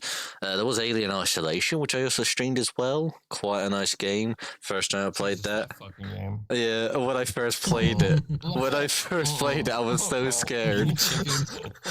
I was scared when I first played it. I don't have a fucking gun. I don't want to fucking deal with it. I don't want to fucking mess with it. I can play that up. I don't want to fucking be around it. If you can't kill it, run away. Oh, it's so fucking horrible. Run away. I know. I just hated when you was in the core and you went into that area where it was flooded. I hated that bit. On Nightmare mode, I died about 80 times in that map. It just wouldn't fuck off and leave me alone. The constant path, the same thing. Go out, I'm hiding, run to the door. Oh no, it's a trap. The alien's already there. Dead. Oh, but it's a piece of piss now. I know that game anyway, but yeah, I used to stream all sorts, really, I used to have multiple names, but I mainly stick with just Mandrew, but for some reason I got an extra R after the E, so it's like, people get confused at that, but it's great though, I like it. I used to do streams on TikTok, but I don't do that anymore. I have my main account, but they banned me on that. I was like, okay, cool, fine. I have a secret account, a spare account, as you could. Oh, well, apparently cutting up vegetables on live is not really seemed as safe. Yeah, that's what got me banned. Yeah. Oh. I know, right? Cutting up vegetables. Doesn't matter. Are they vegetable advocates now? I was just trying. I was screaming. I was just trying to cut up peppers, okay? Because with my professional knife, because I used to do all the professional shit back in the day when I was in college. Look, I wasted 7 years in college. Don't judge me. I didn't waste my. I didn't waste much of a career. Culinary expert right there. I know. Yeah, it's crazy Mr. though. Right making beer. We have Mr. Right learning how to cook. Look, I used to cook though. Funny thing is, I used to have like 10 years of professional catering in my belt. So 6 of that was dedicated to back of house. No, 4 was the back of house. 6 was the front of house. And I absolutely loved cookery, obviously because it's so fun, like mixing different foods together. But I'm mainly a front of house sort of person. It's great, just like going out there, interacting with customers, because that's my strong point, If I could get a paid job as a waiter, I would, but I might abuse the customers, so I don't think that would be a good idea. Yeah. Fucking. I'm making I have a sourdough starter, right? So I can make sourdough. So it's like, yeah. Yeah, I'm into that too. Never made sourdough. Yeah, I never made a lot of bread in my life. My mum used to make like an edible pet. All right, I see. Like an edible pet. You have to feed it. You just make yourself a little cat-shaped bread. You're like, oh, who's a good pussy? Nom, nom, nom. Just eat the whole thing. Oh my god! It's just fucking bread. Yeah. Yeah, I looked into like starting my own little poultry thing. Yeah. But I'm like, I don't really have the land for it right now. Yeah. But yeah, I was like, oh, those are edible pets. Oh no. Hey, if you want edible pets, we got a farm down the road. Yeah, we got a farm down the road with so many edible pets you won't believe it, Shit. Yeah, I used to work in a crew mill. Sorry. What did you say? No, go ahead. You used to work in a what? Oh, yeah. I used to work in a Crewmill farm. I used to be a farmer down in Crewmill. I used to work with edible pets. We got the pigs and that lot, which when they get older, you cook them up and stew them and skin them. And, I used to work with the cows, the horse, the chickens. Fucking cows are a nightmare. You go in one day, clean out their shit. The next day, it's all fucking filled again. I was like, how the fuck do you shit that much? Fuck. I mean, well, I got 4 stomachs, so, yeah, Yeah, it's like fucking 100 cows on that shit. 100 cows in that 100 square feet housing. Yeah, it was a pain to clean that up. It took us about an hour and a half. I did that for about 4 years, so quite interesting job, Yeah, I don't know. Hay fucking sucks. Like, you have to wear yeah. dealing with hay. Oh yeah, it gets everywhere. Don't wear wool though. It will get attached to wool. Fucked up. Yeah. Oh yeah. Yeah. You know, like a flannel shirt or something. That's why you always see farmers wearing like flannel shirts and Yeah. shit. Because yeah, there's a reason for it. It's not just because you look hardy as fuck. It's because it protects you. Yeah, we're doing Same thing with like lumberjacks, right? Oh, So, yeah. I've been out there. I've cut down trees before, and it's fucking wise to wear long ass sleeves and stay warm if it's fucking cold. But at the same time, you also have mosquitoes that are trying to eat your ass, and so you get like long flannel shirts, and you're sitting out there, whack. Just going to fucking town, or you get a damn chainsaw or whatever. Oh yeah. But that's why they wear that stuff. It's not really a fashion thing. It's just it's the most durable material that protects you from the elements as well as Yeah. bugs and the fucking trees themselves. Oh, So yeah. there's a reason for it. Yeah, because there's this guy on TikTok that does cut down trees. He does it as a job, and he sometimes does it with clothes on. Oh, you know who he is? All right, I don't have to explain, but Handsome individual. I know, right? Handsome I man. know. This man's like, all right, we got this log right here. It's a splitter. We're gonna see how she does. Whack. Oh, that's a good bit of wood right there. This is a good axe. I'd recommend it. And all the time I'm just like, he's like, this is a chopping axe and this is a splitting axe, and you're like, there's a difference. It's like, oh, okay. And then there's even a female equivalent. oh There's no. a female equivalent to him, and it was fucking funny because I was on Reddit and I saw one of his videos on Reddit for whatever reason. Somebody posted it, and they're like, I'm not gay, but yeah. And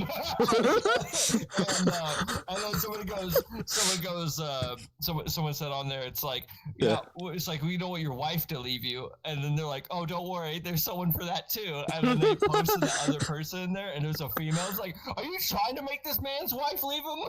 Oh, for this woman? Oh no. It's fucking funny. That's crazy though, honestly. I had a question for both of y'all. Oh no. What's up? Have you ever seen the U.S. Congress with the UFO reports? Do you believe we have other life forms beyond Earth? Oh shit! Now you get me talking. So, yeah. So I think so. Yes, but I think that probably the majority of the things that we have or see or whatever have always been here. I think that that it's really nothing new. However, the thing that's really interesting is that there are supposedly so many different kinds of crafts that we have, and it really didn't start kicking off until the atom bombs were dropped. Oh yeah. So that's what's really fascinating.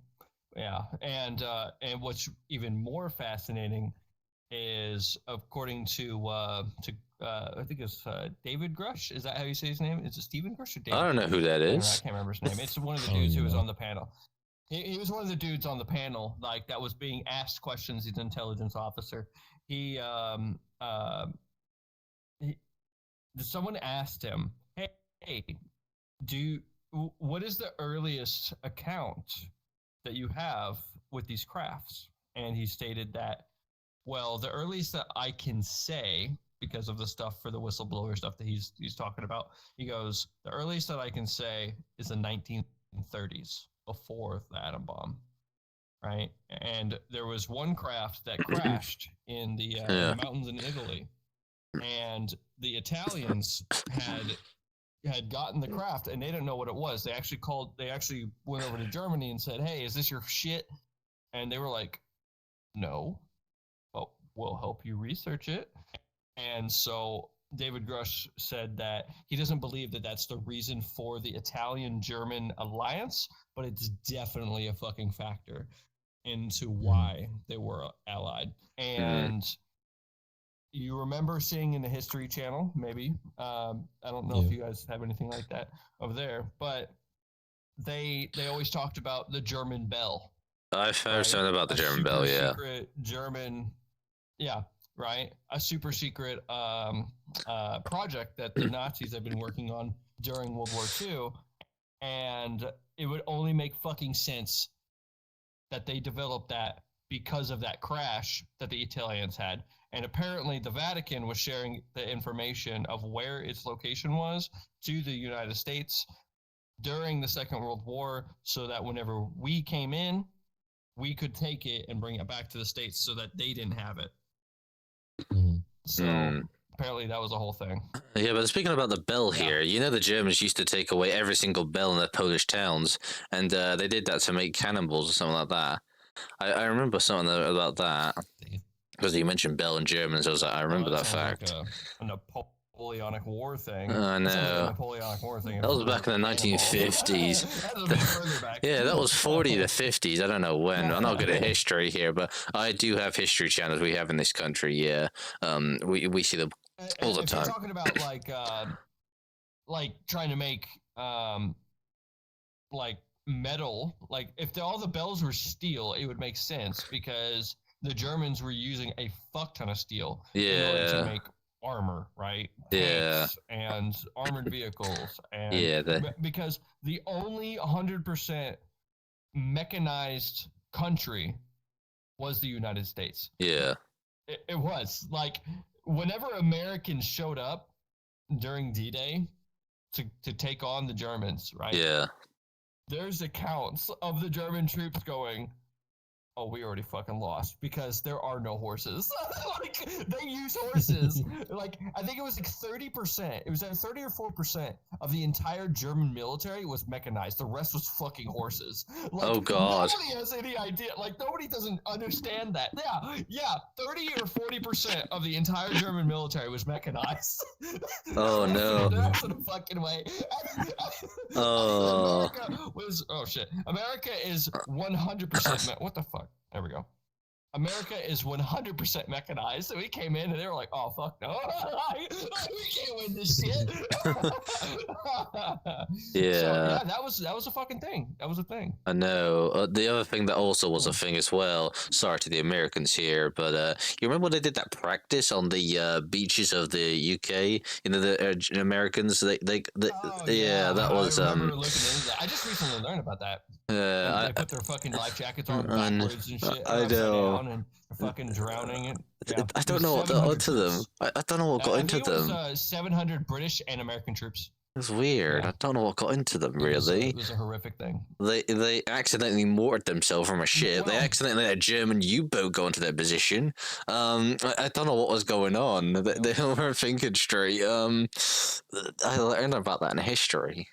Well, they didn't establish a secure training area. Is the problem. And that's also a reason why even Winston Churchill said, the thing that scares me the most about this war is the German U-boats. Yeah, I know. Because they could be fucking anywhere. I know. They're so quiet and advanced and nuclear as well. And you know what the crazy part is? They had them in the First World War. Yeah. That's fucking wild. Like, they had U-boats in the First World War. They didn't even have sonar or anything. They're just...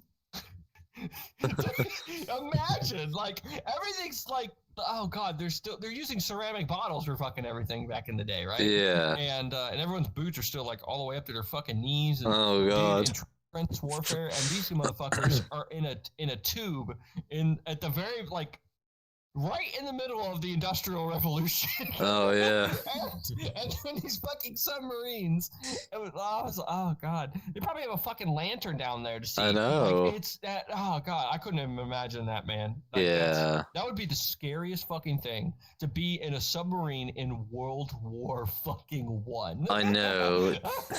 I mean, what they use in submarines now, they use red light, which is better than using average light, because it's better for the eyes. Because I know when you're in a dark place for a long time, you're looking at white light. It's not very good if you like go outside suddenly. Red light is better. I read about that once on YouTube. Yeah, that's interesting. In fact, I didn't know about that until like a year ago. So red light doesn't mess with your night. Oh vision. yeah, absolutely doesn't.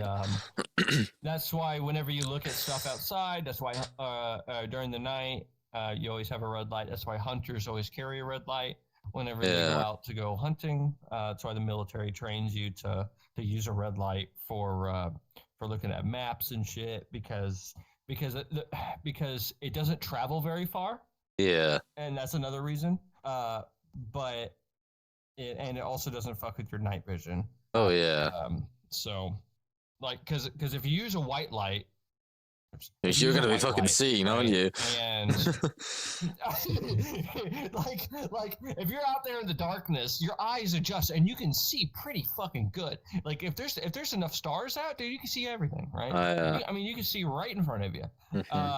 But the moment you turn on a white light, everything else is fucking black. Like you can't see a damn thing. I know. You're in the darkness now. Yeah. And it takes 20 minutes. It takes 20 minutes for your eyes to readjust. Yeah, that's why on a cruise ship the waters are also black. So, yeah. Yeah, that's why on a cruise ship it's also black. Yeah. Because it's white lights everywhere, no red light in sight. Exactly. Because you're surrounded by light. Yeah, exactly. You're surrounded by white light, and it fucks with your night vision. Yeah. But God, I couldn't imagine. I still have yet to go on a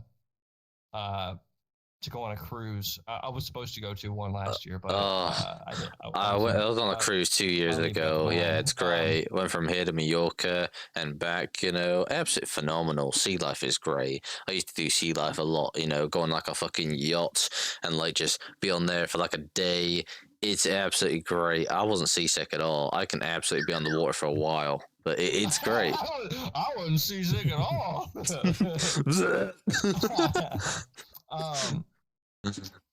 But yeah, to answer your question, yes, I do believe that there is intelligent life out here. Yeah. And whether it's multidimensional, whether it's something that's lived here for long before us, or if it's even something even newer, as far as like these guys living here and got something coming from outside of our planet. I think there might be both right now, but I think prior to the atom bombs going off, I think it was I think that they had already been here for a very long time. It's very hard to tell, to be honest. We call them extraterrestrial, and they're many light years out, like many light years out. We haven't traveled that far. We have sent a rover out, but that bitch is long gone. Like I don't know if it's still got life in it yet, but it's just honestly going around. I mean, we have gone to space for a lot. One thing, yeah. I've kind of gone down the rabbit hole on this a little bit, and not with like the crazy people, but like people that are actually like you can actually like trust what they fucking say. For the most part, this one dude, I can't, the doctor, I can't remember his name. I want to say Green, but that's not right. Anyway, he was a medical doctor that was assigned to this program, like a UFO program, essentially, through DoD, I think is what it was, and so he's been to all of these facilities, and the only reason why he's speaking out is because they tried to make him fucking disappear. So he goes, oh fuck no. So he throughout his career, he'd been collecting all the documents that he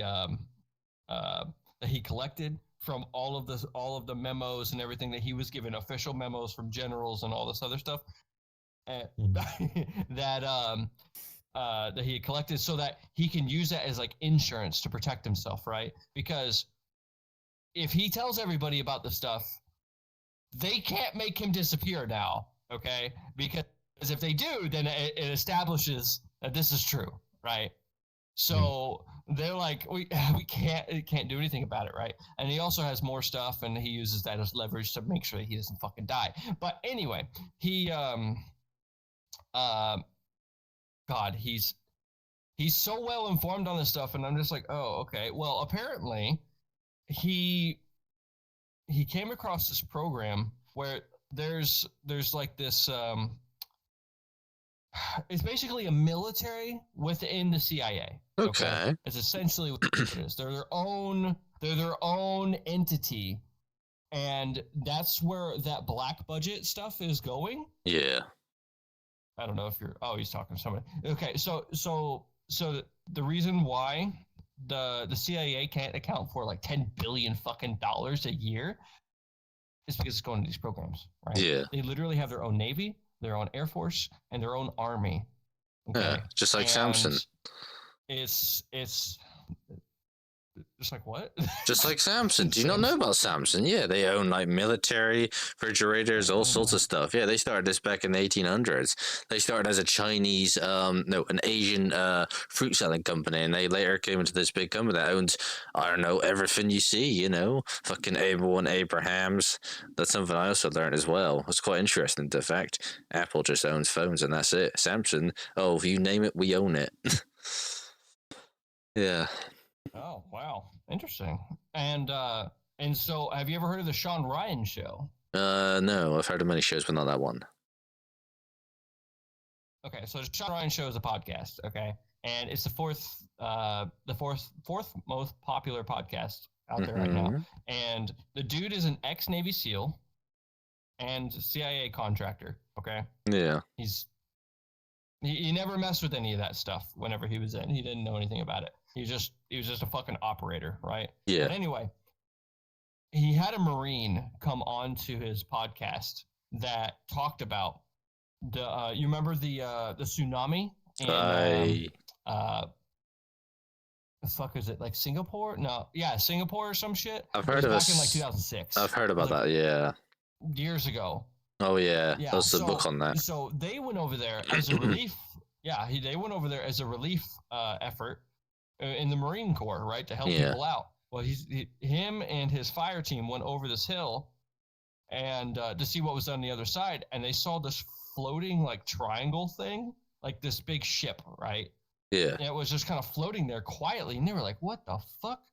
And so they started going down, and then these fucking dudes pop up in all black. Oh. They're fucking honed in on them, and they're like, "Oh," and they were like, "Okay, they have the drop on us," and they were like, "Put your fucking weapons down." And he goes, "They had American accents, but these dudes, the way that they operated, the way that they were moving, they had to be special forces of some kind." Yeah, it could be. Well, he said that while they were sitting there and they took all their guns and they took their hands and their fingerprints and everything and took pictures of them, there were trucks with what the hell are they called? Like shipping containers on the back of them. Yeah. But with air conditioning units on them. Oh. Okay. And they were loading up into the big pyramid building, or the big pyramid ship thing that was just kind of floating around.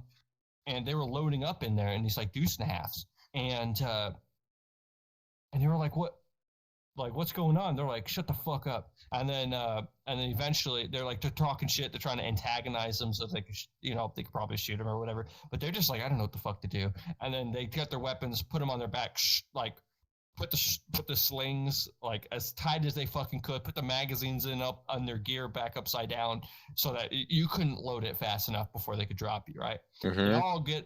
They back up and they all get into the ship, and they just left the Marines there. And so they fucking run. They take, hightail it back up the fucking hill. Like, what the fuck just happened? And the ship takes off like that, right? Well, turns out this Marine came across a doctor through the other doctor guy that I just explained. Yeah. And he goes, I was part of that program, the other guy. And he goes, that wasn't drugs that they were holding, because he thought that they were drugs. The Marine did. Yeah. And he goes, those were people. Oh. In the back of those Connex boxes. And he goes, what? What? He goes, what they're doing is they go to places where natural disasters are in third world countries to kidnap people, because they'll just be written off as killed in these natural disasters so that they can run experiments on them. Oh shit. That's horrible. I was like, what the fuck? Yeah. Because if they're gone, you'll never find them. I was like, what the fuck? And that doctor, the one that has been to all these programs, he says that what's happening is they're using people that they take to basically kind of like fuck with their DNA, and like not many of them survive this apparently, but to make them look all fucked up. And they want to try and make an alien threat to the Oh, government so that they get more funding for their projects. yeah. I was like, what the fuck? Of course, that's the rabbit hole. Because I'm like, Jesus Christ. Yeah. It makes fucking sense. But yeah. So it's like a whole thing. But yeah, it makes you wonder. It makes you wonder. It does. Because, that's probably something that could actually fucking happen, right? It could, You just yeah. abduct people from Just, natural disaster areas. I and mean, nobody would know. Yeah, the government's always full of surprises with them and Nobody their would fucking know. pile of money, you know. Well, it's not even that. Apparently these guys are operating outside of the fucking law, outside of the government. Like, the government has no fucking idea that they're actually doing this shit. Oh. And it's a small amount of people that are operating this stuff. The government has no fucking idea about this. They're just doing this shit because they have the black budget and they operate underneath the defense contractors. Damn. Yeah. So underneath the businesses, yeah. So it's like Skunk Works and fucking Boeing and on all of them are the ones who are doing all this crazy shit. Yeah. They don't answer to, like, they're like, oh, I don't answer to you. We're a private company. Okay. It's like, what the fuck? But yeah. It's an interesting thing. So what about you? What do you think? What do you think about the aliens? I don't know, man. You just never know till you go out there and see what there is. You know, it could be anything out there. We haven't gone out far. You know, we have done moon travel before, but I don't even know if that was real or not. I got half people saying it was and half saying it wasn't. There are some photos and videos with the flag not even like, I don't know, moving, or if it's like down or something. I don't know, but it's kind of weird. But I ain't got a clue. There could be extra out there. You never know until you go out there. It's you. That makes sense. What about you, Aether? It was my first time even hearing about this, so it's pretty wild. Yeah. Okay. Yeah. So I highly recommend the Sean Ryan show. It's very interesting because it gets people who are actually involved in these things to explain them, right? Yeah. I feel like long form content, like what we're doing right now, is probably one of the most important things that we could do as a society, because you actually hear the full story instead of just a 2-second clip or a 5-second clip or a 30-second clip of something, right? Just like the news. Not even the context about everything that goes around. Bro, it's just like the news. The thing is, who would have fucking thunk, right, that Joe Rogan would have led the fucking way in everybody going to long form content, right? Yeah. It's like, who would have thought that? So there's some dude who just likes to fight and likes fighting shit and comedy, that he's just like, oh yeah, I like this, and just have random interesting people come onto the show, and everyone's like, I need to do that. I need to do that. I need to do that. So, I mean, who would have thought that motherfucker would have done that? You know, change how media is consumed. Yeah, it's fucking crazy. Right. But yeah, actually, let me see something quick. Okay. Well, is there anything else that y'all want to cover? No idea, really. You know. Let's see if anybody has hit you with this. What made you join the fandom? Oh, that's a good topic. What made me join the fandom? That's a good topic. I like it. Okay. Well, I will say this. I have been a furry since I was a kid. Okay. But I haven't been involved in the fandom until like a year and a half ago. Yeah, about a year and a half ago, maybe 2 years. But the thing that really made me into a furry was the what the hell is that? The Robin Hood movie. Oh, yes. Because, yeah, the one with the foxes. Yes. Because when I watched that movie, I was like, I'm gonna be him. That's literally, like, that's my idol. What the fuck? I'm gonna come back to him in 10 years' time and tell him how much of a grown. Yeah. And so that's what really established me becoming a furry, as well as like every single fucking kids movie us growing up was animated animals. I know. What was that one series where it was just a woman that looked after this fox, that stray fox? What was that one movie called? It was a series from Disney, wasn't it? And like, yeah. Oh, that had the saddest scene in the world on it. Oh no, when she just drove him into the forest and just left him there. She drove off. Bro, I saw that when I was so young and I cried. I was like, no, pick him up. Don't leave him. Well, that's what I like. Dude, that's what I like about those old movies, right? Yeah. They give you emotional stories, right? Yeah. Emotional stories where you're like, oh, they can't be friends because it's not proper. Yeah. Right? Yeah, and they built it up as well until the point. My heart. I know. Yeah, it's like my heart. And but then you have motherfuckers who try to argue against it, like, that's wrong. They're teaching the wrong message. It's like, no, motherfucker. They're teaching the message that this is wrong, but this story needs to be fucking told so that people can understand the concepts of the thing. Yeah, it's like it has to be this way. Yeah, I know. Yeah. It's like the fox is the child and the woman is the mother. And once the child grows up, just like that fox, we're all going to move out. And then what we're going to do? We're out in the open unless we're told something. It is told perfectly fine. You look after the child, kick him out, regardless of how it is, whether it's nice or kind or horrible. But yeah, that's. I don't think we're thinking about the same movie. I'm trying to think of what the fucking movie is that you're referring to. I don't know what it's called, but about the Fox and the Hound, right? I think it is, but if I search it up, this is the one with the dog.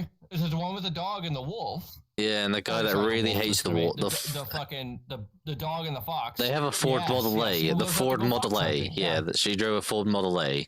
Yeah. Oh, we're thinking of the same movie. Yeah, that's something that also got me there. We also got 101 Dalmatians. You know that series? Oh, God, Cruella de Vil. That also got me into the fairy fandom. It's such a fucking great movie. Cruella de Vil. I didn't know you had a crush on her. That's kind of weird. Oh shit! I should have said nothing. Oh, Cruella. That's an old woman. Older. Hey, listen, all right? The older people have more, the older people are more experienced, all right? Take it from them. Yeah, you convince yourself however you see fit. Yeah. You, bro. I know. What about you? Well, kind of started from my best friend. So I want to get an Oculus back 2 years ago. Not one. But a VR chat was a emo kid with the avatars and then what you call it. One day I get on. Yes. 2 years ago. Oh my god, did they have that long hair? It's like, yeah, bro, we're gonna hang out, yeah. Gonna play our guitars and spray our nails. Yeah, get that black on and shit. Fucking, I used to hang out with emos, so. Like that. But what really changed it was him being a Rex, a gray Rex. And I was like, ew, furries. But once I got to know what it was, that basically set the entire stage for where I'm at right now. Being able to be yourself. Most importantly. Yeah. Your persona represents you. You're able to kind of come with it and be you. And that's what I liked about the fandom. And here I am. Making a fucking furry game. I will say this. So that's one thing that I like about this fandom, right? A lot of people want to know what I do for a living, right? And I don't like divulging it because I want people to know me for me, right? I want people to know my personality. I want to be able to tell stories and all this other stuff. I want people to see me as me, because a lot of times, if you tell people like what you do for a living, they just look at you as that thing. Their entire perception of you fucking changes 180%. You don't get to have your own personality. Yeah. Right. So, yeah, that's why I do the things that I do, and so far, Yeah. I think it's been extremely phenomenal because, like you said, in this fandom, you get to be you, and you get to represent you in whatever way you want, Oh yeah. and people only get to see you as this, right? Mm-hmm. As this, Right. and I love it. I love it. I love our fandom. I love our people. And I Yeah. love going to the conventions to see my people, regardless of how weird they can be. Oh yeah. They're my people, right? Yeah, I love conventions, you know, like I've been I'll defend a fandom. yeah, absolutely. I will as well, but the pizza incident kind of chucked me off a little. Like if you know what that is. And if you know the pizza incident. What is it? The pizza incident happened in the hotel. Oh, yeah. I made a joke about that. Yeah. In one of my videos, I was like, Furry HQ called me, and they said something about a pizza and a cheese grater. Like, the fuck is wrong with you? Oh. What the fuck is wrong with you? Yeah. It's crazy. But yeah. No, I definitely, yeah. It's definitely its own thing, but I do have a friend, and I'm not gonna say his name, but I do have a friend that goes, "What are you talking about? The furry fandom's fantastic. Everyone wears a paper bag over their head, and you just like bend over." And I was like, "Oh, God, Oh no. It doesn't matter. It just bend over." Like, the fuck? No. So fucking wrong. Nah, we don't just bend over. Right? We take payment. 20 quid is the lowest.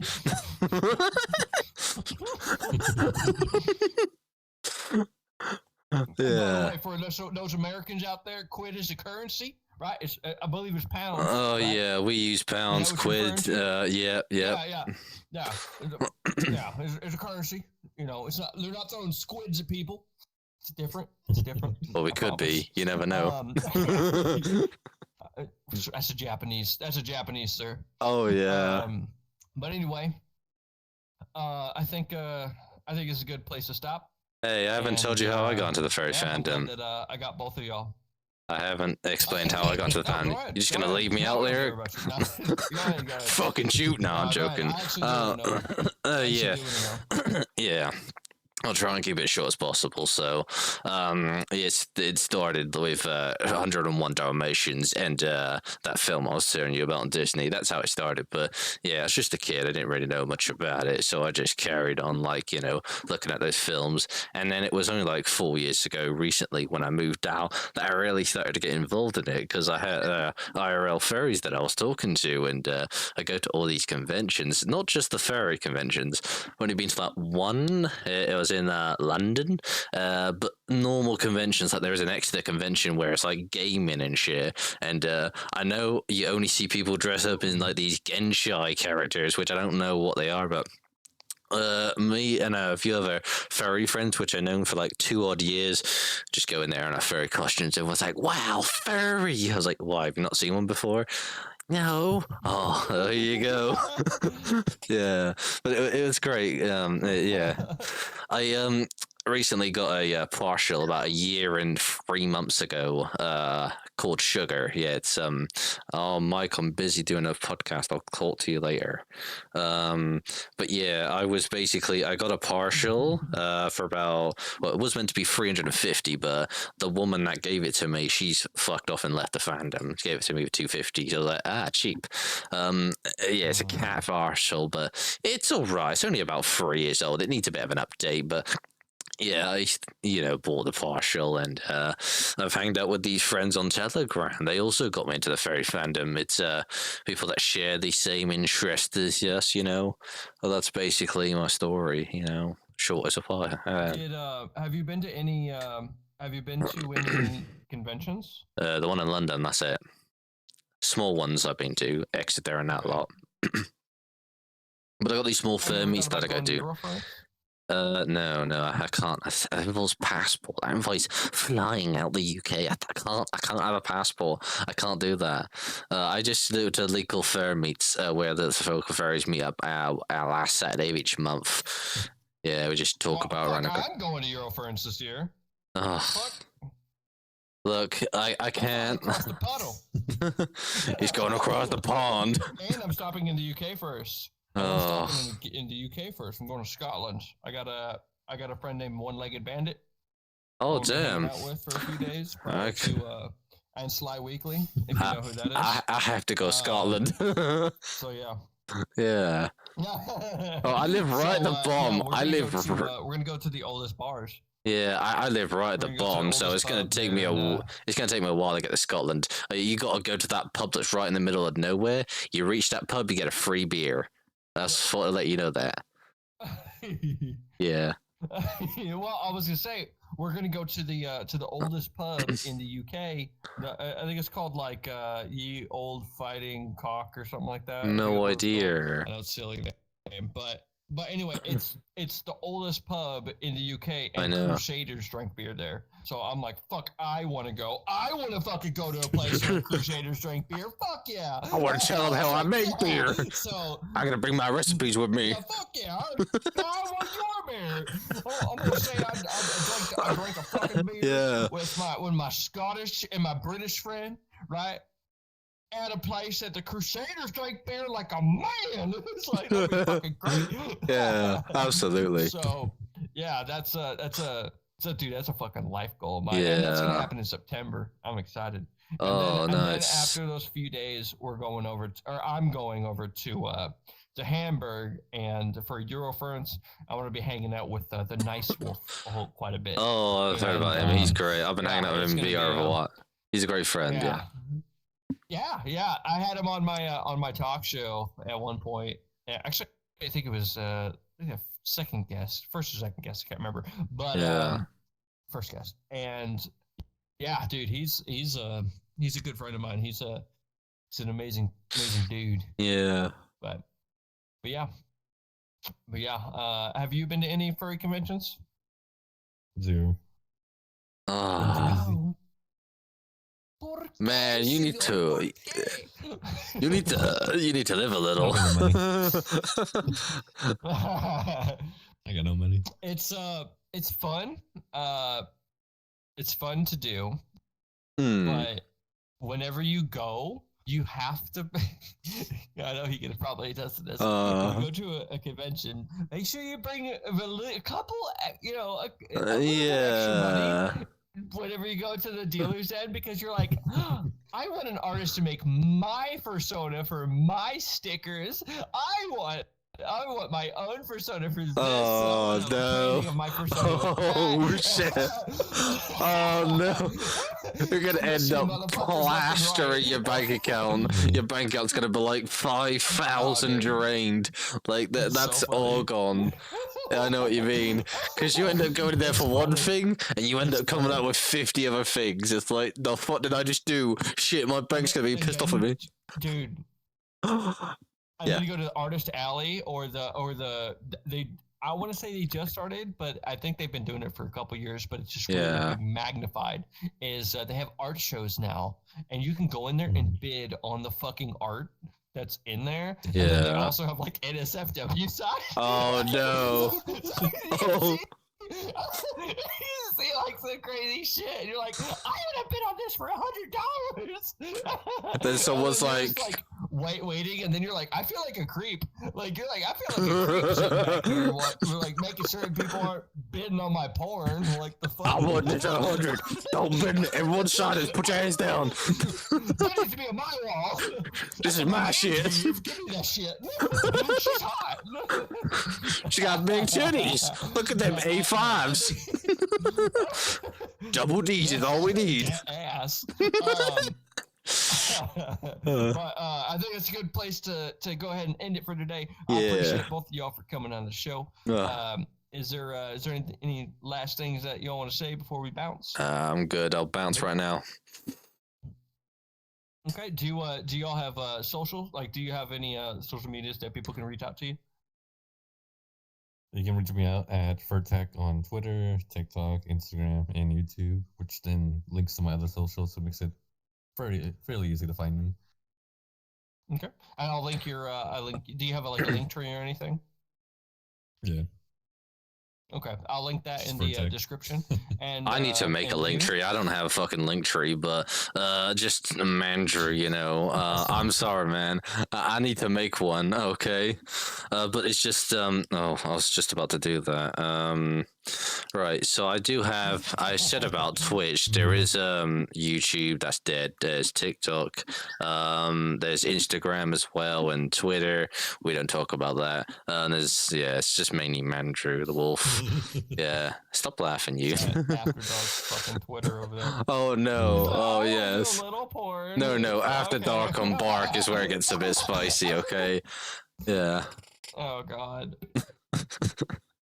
Yeah. I don't know. I I don't. my girlfriend. Bark. Story of my life. Yeah, that's pretty much it.